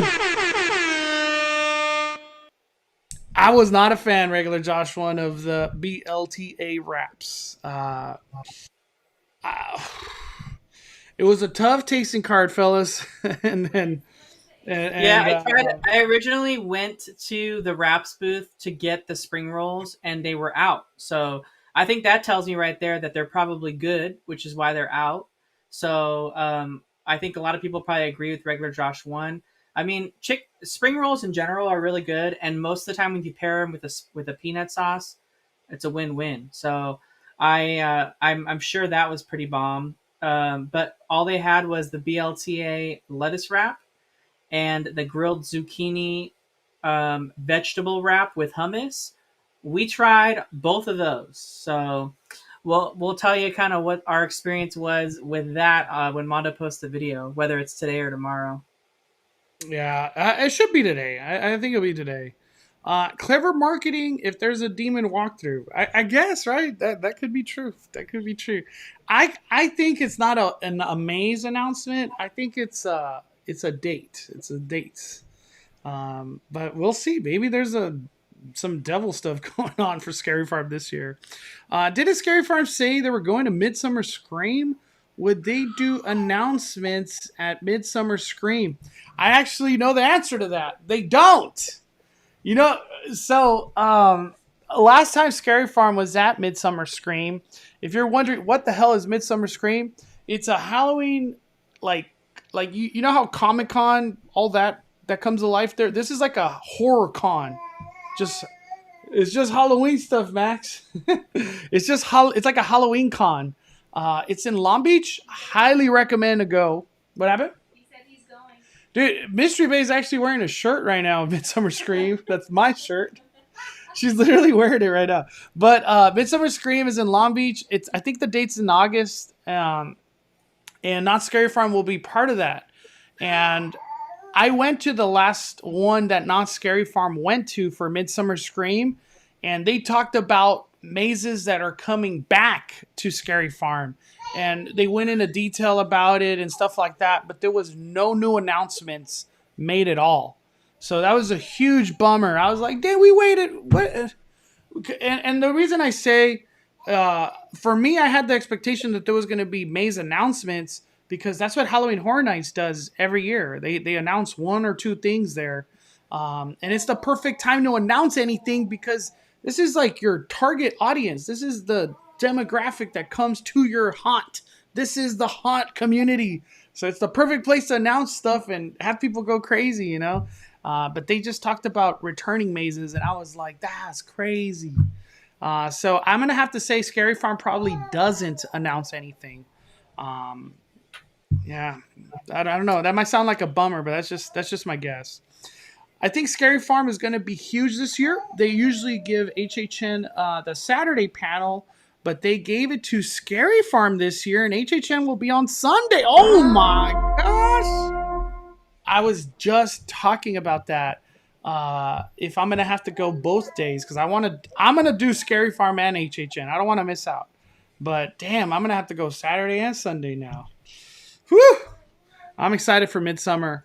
Let's see. I'm just reading through the chat right now. That's it for Knott's for me, Danny. Yeah. Any final thoughts on Knott's? Final thoughts. Had a chance to do the log ride. That has some of the scariest animatronics you've ever seen. I was telling my sister because we got on it yesterday. Does it still blaze through? Dude, you go fast. You go fast on the log ride.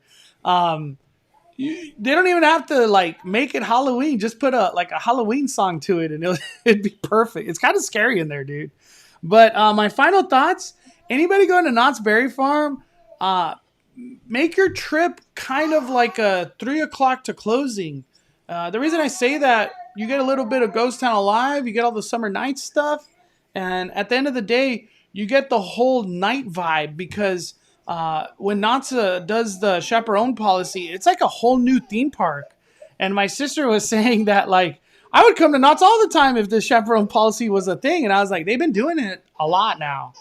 Is chaperone back to daily again since it's the summer, or is it only still Friday, Saturday, Sunday? I couldn't tell you, dude. I don't know what kind of schedule they have on the chaperone policy, but Friday, Saturday, Sunday they are doing it. So you want a more chill Knott's vibe? Go on a Friday, Saturday, Sunday, because that chaperone policy like clears out the theme park. It was a weird feeling because it was hella packed yesterday, and then it was like, wow, it's just everything's a walk on. It was crazy. All right, let's move on to. Yep. Calico Mine Ride is equally terrifying. It is. It is definitely terrifying. Let's move on to Universal Studios Hollywood.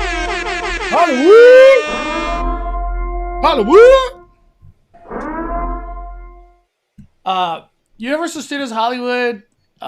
We are still in crickets for another announcement. They've only announced Chucky, and we're just waiting and waiting. They have started auditions for scare actors, and I don't know how that's going or like how like a schedule they have, but they're starting to hire actors. I could only assume we're close to something. What are you gonna say, Dan? I was gonna say X Gista in the chat, or Gesta says Max is going off right now. Yeah, he gets into one of those like. He just starts kind of goes on a Zen mode. He like fights it and then just passes out. It's just we call him a little baby raptor. Little baby raptor. No, yeah.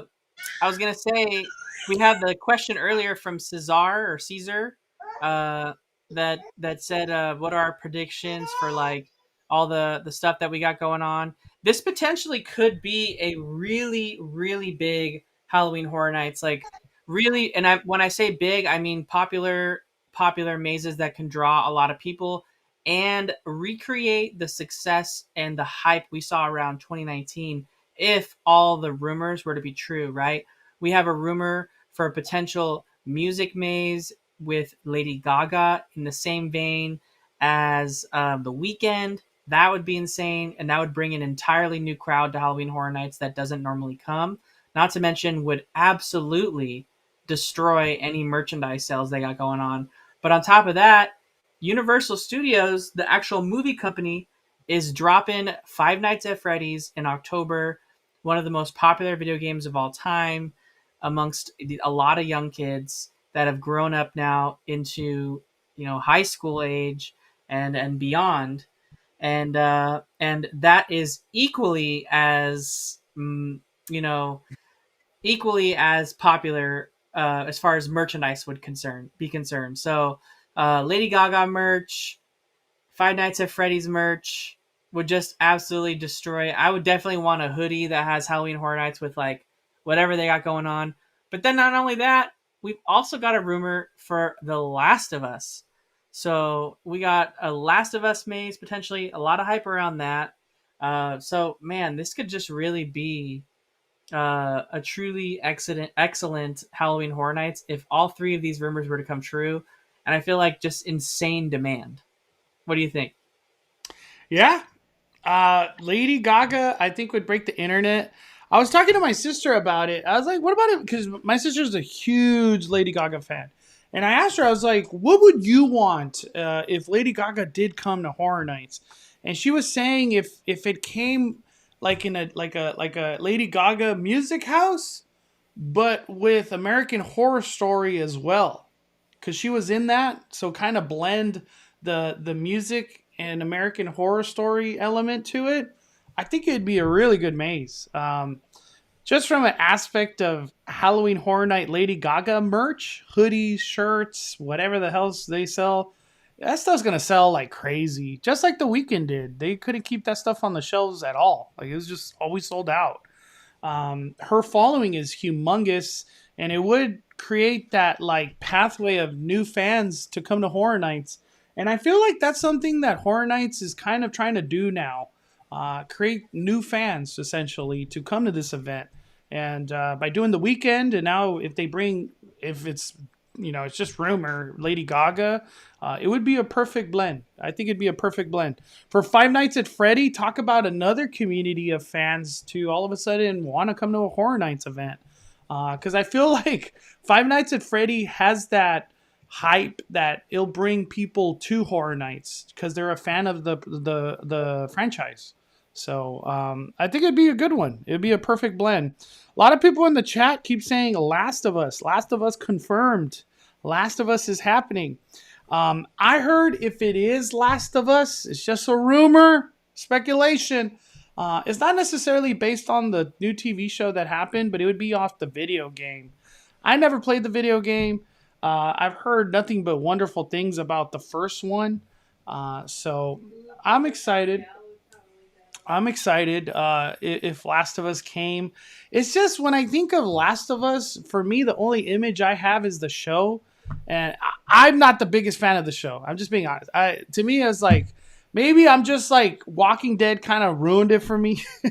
But it's just like, I feel like we're just getting more Walking Dead. So I don't know. No, but they're fungus. They're not like zombies. They're fungus guys. That's the same argument I keep hearing. But they're fungus. They're mushroom. It's zombies. It's freaking zombies. Like, I rather have like, I'm gonna say it again, a dark arts house, a Harry Potter creatures house would be insane. Imagine all the animals or creatures of the Harry Potter world. It would just be terrifying. That'd be a scary ass maze. Jurassic Park, I keep saying it, a raptor house. That's like where I'm at. But yeah, we'll see. We'll see what comes alive.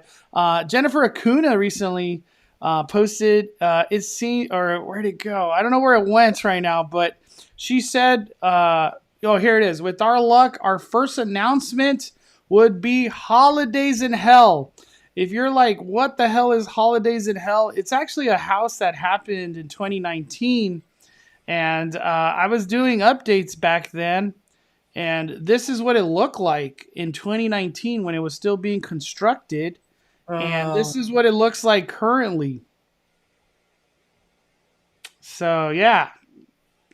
I heard a lot of people rumoring Holidays in Hell. And for me, I don't believe it. I don't think it's Holidays in Hell.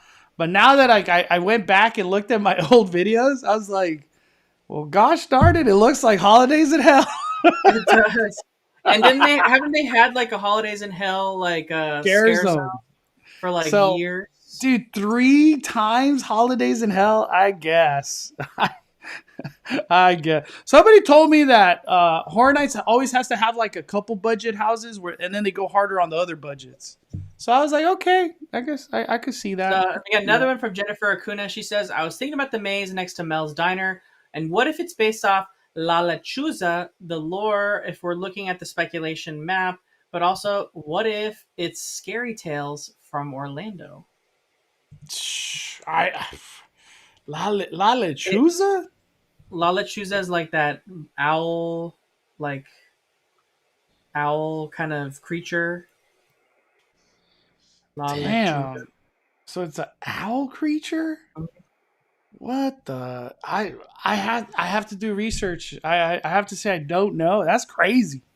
The creepy legend of La Lechuza. La Lechuza. Dude, all these, I'm hearing these new words never heard of in my life. I'll look into it. Yeah, that's interesting. I'll look into that, Jennifer. Holy smokes. Juan with the super chat. Nintendo should make Mario Halloween merch. I'm gonna say they should. I would buy it, but they're probably not. And the reason I say not, Tokyo hasn't done it yet, and they've been through 2 Halloweens already. I'm not even sure they did like winter Christmas style merch.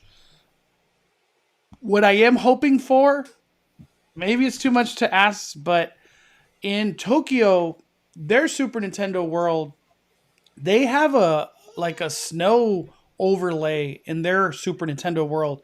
I think we're gonna get it. I think we're gonna get it. So let me just say real quick here, Mondo, just because I found a little thingy on it. No, it's all good. So La Lechuza started centuries ago, rooted in Mexican and Texano folklore, and legend has it has a very similar background to like Sarah Marshall almost. But legend has it, Lechuza was a witch who was exposed for practicing devil's magic. The townsfolk weren't happy with her, so they murdered her. And then to enact her revenge, she came back as a creepy bird, with it's a giant 7-foot tall owl with a 15-foot wingspan and the face of a nasty old woman in the bird.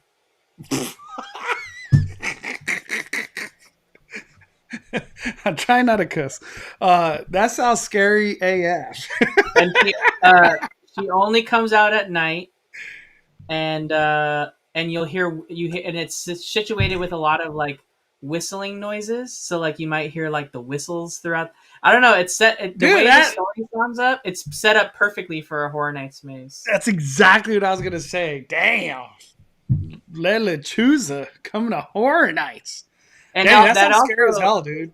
That also sounds like a perfect maze that could dump into a scare zone, which that maze always does.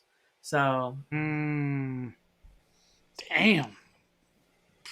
Wow. I'm freaking lost for words, dude. That's crazy. We got Vegas Film Critic with the super chat. Wrong button. Did you see the 30th merch or the Jurassic 30th merch rocks? Why doesn't Universal have the mail order like Disney? Dude, people have said that. I agree. There's a lot of people frustrated that they cannot come to Universal right now and get this merch because it is fire. This is the Jurassic Park 30th. For the most part, I haven't heard them sell out of any of it. So it's all still there. I bought the Spirit jersey. I was like, I don't want to take a risk that this just sells out and they don't even restock it ever. Because with something like this, where it's like 30th, you know, it's kind of niche. They might not restock, but it is cool, Vegas Film Critic. I still want to buy like one shirt and the shorts. Those right there. I just want it. This is cool to me. But yeah, head on over to the Universal store at the entrance of Universal. That's where you could get this. That's where you could get all of this merch. But thank you, Vegas Film Critic. 5 fires. Little Maxie. Let me see. I'm just reading. What is going to hoot us to death? La Lechuza is a witch that turns into an owl. Man, I've just never heard of that. For me, I just, it's new. It's something new. Was that bird like Stillswalker an Easter egg? That one was a crow, so I would have to say no. For Halloween Horror Nights, we're just in that waiting game. I said it. I don't know if I've said it here, but I think the next announcement, if they do an announcement, it's going to be a house that both parks get. So maybe it's, if they do Universal Monsters again, it'll be that. Yeah, or Five Nights. Or Five Nights at Freddy. But I think it's a house that both parks would get. So maybe that La Lechuza, if that's what it is. I don't think that'll be the announcement. That'll be coming soon. But yeah. Real quick, Danny, let's go into this. We keep hearing more and more testing of sound pollution of the roller coaster noise coming from the upper lot. The construction has finally begun at Animal Actors. And from what I keep hearing, the construction will soon begin at Special Effects Building. But Danny, I still don't know how to interpret this. I took this picture, and the more I zoomed in, I was like, is that freaking Toretto?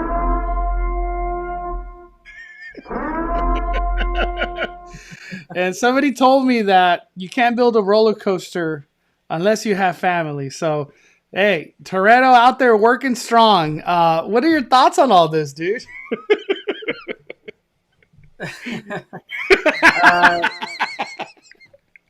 I I like the Fast franchise, so I'm excited for them to bring a ride. I don't get excited about roller coasters so much because there's not really a lot of theming there with it. But I know this is something that like they really need at Universal um, for the crowds that come, younger kids or whatnot. So. Um, there's definitely going to be a huge market for it and a draw for a lot of people to come ride it. So I think it's a smart move, and if they can conduct all their testing and ensure that the roller coaster won't impact not only the surrounding city but their studio business, then I think it's a good idea. Yup. It's always sad to see something so loved like this show that's been going on for many years be deconstructed, but it's time for the future. We all keep saying and speculating roller coaster. Everyone keeps trying to say it's Fast and Furious. Um, I just saw somebody in the chat. What about if it's How to Train a Dragon Coaster? Which, hey, that's speculated to come over there at Epic Universe. It could be. It could be Definable Titan. We could be wrong, but I don't know. I don't know. I don't know. Mystery Bay is saying that I'm the only one that thought that joke was funny. Anybody laugh at least a little inside? Or was I laughing by myself? No, it was a good joke. You can't. It was a good joke, Mystery Bay. Get out of here. We have Kidder in the chat with a really good update. He saw people last week in Toluca Lake near the golf course that you see from Universal Studios, measuring the sound levels that you can hear in that neighborhood, and you can for sure hear the sounds they're projecting from the roof there. So that's it. That's what I'm telling you. People don't realize that sound really travels, especially in a valley like Universal's cities and all the other cities that surround it, right? So Universal's perched up on a hill, and anything they do just completely comes out as a giant funnel. So to have a roller coaster with people screaming on it is Yeah, all day, every day. is I don't know. I have no idea how they're gonna approve this in a place like to me. This is so insane because like you think about like all the trouble that Disney has getting approvals with the city of Anaheim to build stuff. Like you would think it's 50 times worse in a place like Los Angeles that's like super red tape. You can't do anything with like without 50 million approvals. Yeah. Like Los Angeles, Hollywood, everything, right? It's a big reason why a lot of movie studios are taking production outside of Hollywood because, there's just so much red tape and bureaucracy when it comes to the government and stuff like that. So it just seems so weird to me that Universal is moving forward and is somehow going to get approved this giant roller coaster that's just going to be and we're talking more loud theme park noise in an area surrounded by like $1 million homes. Yeah, you know what I mean? Multi-million-dollar homes. And somehow that's okay, and they can get it approved and build it faster than Disney could. Make their own rule book for Disneyland Forward. So we got a super chat from Ian Grimm. Universal Studios Japan does have Nintendo merch and food menu for the holidays. Plushies, sweaters, ornaments, even little question mark boxes with snow. I can't wait. What? See, I'm not covered. I don't have the chance to know the beat of Japan, Super Nintendo, but dude, I'm excited. I could only imagine that same storytelling and imaginations coming to ours. I find it hard to believe that we don't get the snow aspect of stuff. I'm excited. It's going to be cool. I don't think they do Halloween, but I could definitely see the holidays. I guess they call it the wintertime. We got theme park with things with Johnny dropping another 5. I want to see more dark coasters in show buildings with theme and same projection mapping. I want more dark coasters. I want whatever the hell Velocicoaster, or not Velocicoaster, Hagrid's. To me, Hagrid's is like one of the most innovative, cool, badass coasters.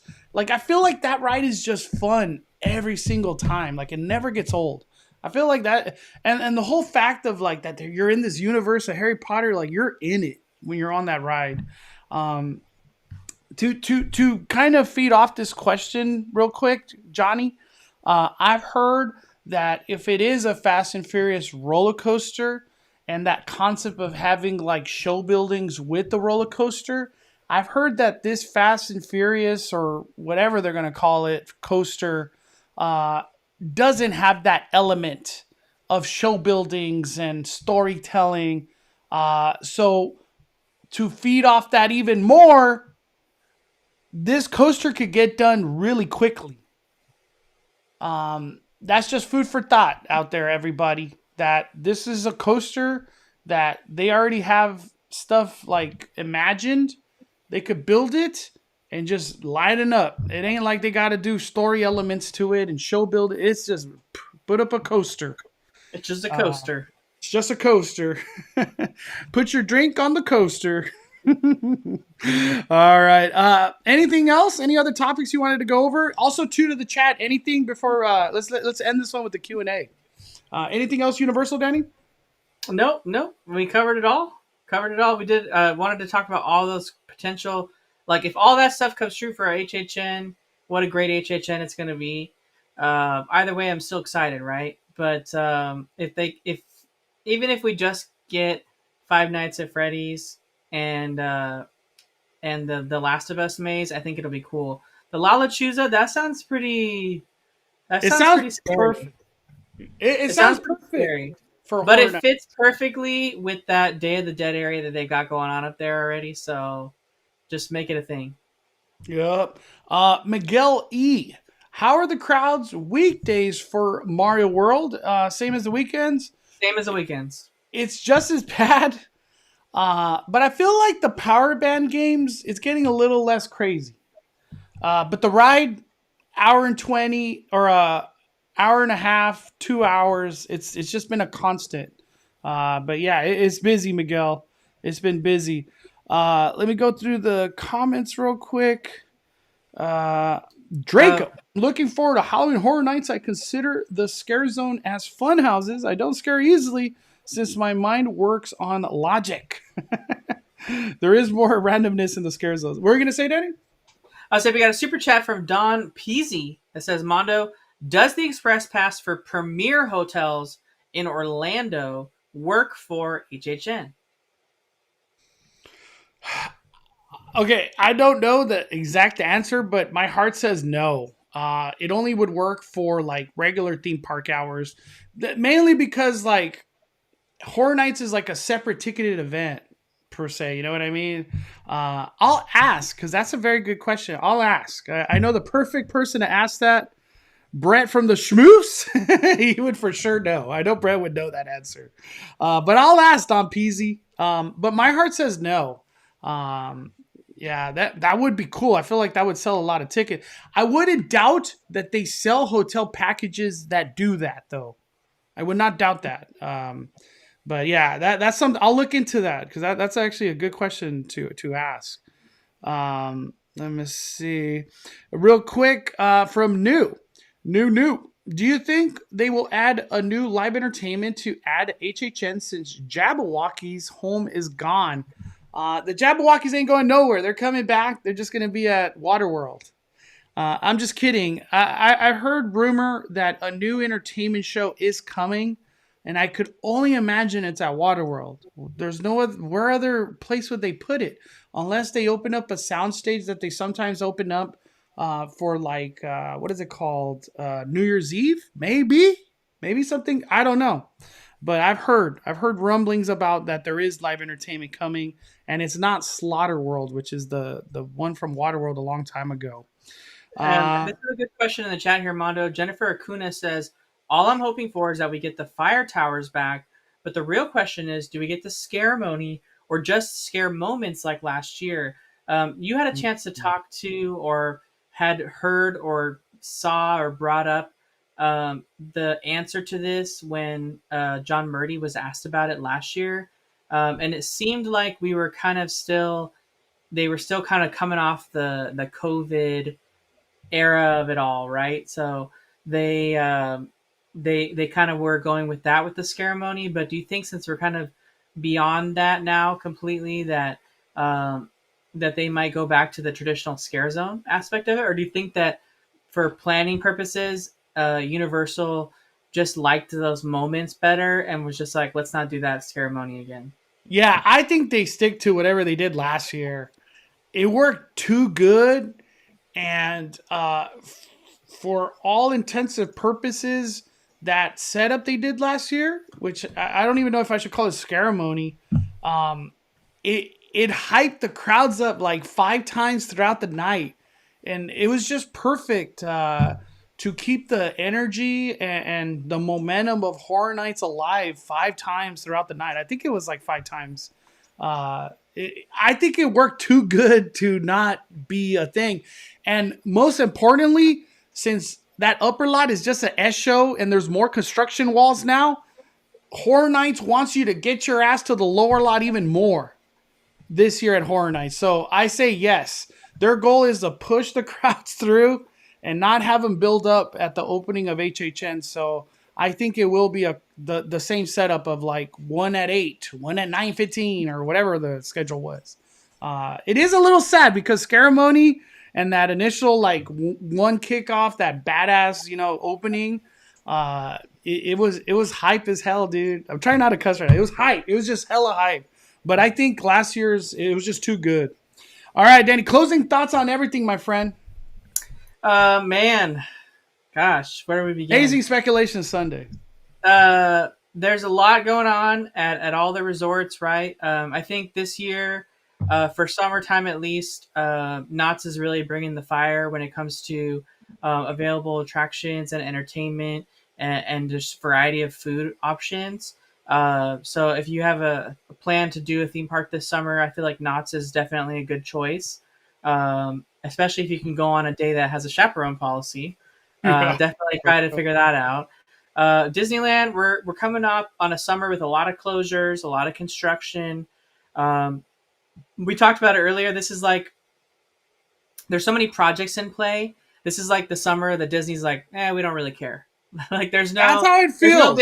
There's no big marketing push. There's no nothing. Like they got the same parade. They're not going to have Fantasmic because of the incident. They did say, however, that they're going to bring us some alternative entertainment offerings in the summer to make up for not having Fantasmic. So we'll have to see what those end up being. And I don't feel like those are going to be announced at all. I think they're just going to happen when they happen. So we'll have to see. Mondo and I already talked about how we really want them to just kind of do a Fantasmic-like moment with the boat and just take the boat with a bunch of characters on it at some point throughout the night. So that could be a lot of fun. But overall, I feel like, with the construction at Disneyland, just go into it with the right expectations this summer because it's going to be a different experience. That's for sure. Yeah, it really feels like Disneyland, they didn't have a plan for summer. I guess the setup they dropped in, was it February with Magic Happens and everything? They were just going to run that all the way through. Disney 100. Yeah, Knott's is doing great. The feelings I've got now that Summer Nights has kicked off, I want to keep going back. I definitely want to keep going back. For Universal, they're just going strong, and their setup, Super Nintendo World's just going to carry the load until Halloween. And you know what's funny? It's kind of reminiscent of what Disneyland thought Galaxy's Edge was going to do when that debuted. Like, hey, we got Galaxy's Edge. We ain't got to worry about no summer theme. Everyone's going to be coming to this land. And it was the emptiness. Nobody went that year to Disneyland. And it's the opposite for Super Nintendo World. It's hella busy every goddamn day. It's crazy. but they had a movie to coincide with it, so it's like it's a game changer. Closing thoughts: go watch the new Miles Morales movie. It is awesome. I'm not here to spoil nothing, but go watch it. You're a Spider-Man fan. You're an MCU fan. You got to make time and watch it. It's worth watching in the theaters. Don't watch it at home. Watch it in the theaters. Watch it in the theaters. Heck yeah. All right, Danny. Thank you so much. Amazing Speculation Sunday, Danny. Did an incredible job today. Thank you to everybody in the chat. Thank you, everybody that joined to spend time with us on this beautiful Sunday night. And see you guys real soon. We are firing it down. The cat. Oh, wait.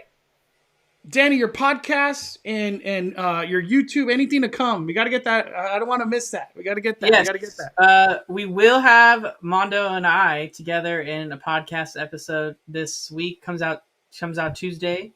And then you can subscribe to that 5571 on any platform. Subscribe to it. Podcasts come in. I think we're going to be on episode, gosh, what is it? 39 already. 39, episode 39. So we've been doing it for a long time already. So definitely go subscribe. Any podcast platform, just type in the 5571 podcast. Heck, any YouTube videos or anything like that coming? Yeah, all in the works. I got things coming. As I get time to do them, I will absolutely do them. Hell yeah. Thank you, Danny. We got a super chat before we get out of here. Just give me a Five Fires Land with Danny Darkride and Mondo Flame Boiled Restaurant. What? Five Fires, Johnny, let's go. Hey, I want to go to that restaurant. I'm enticed to go to that restaurant. But thank you, Johnny. Have a good night, everybody. We are firing it down. Look at Lee Bay is just calling it a day. I'm the main host, Mondo.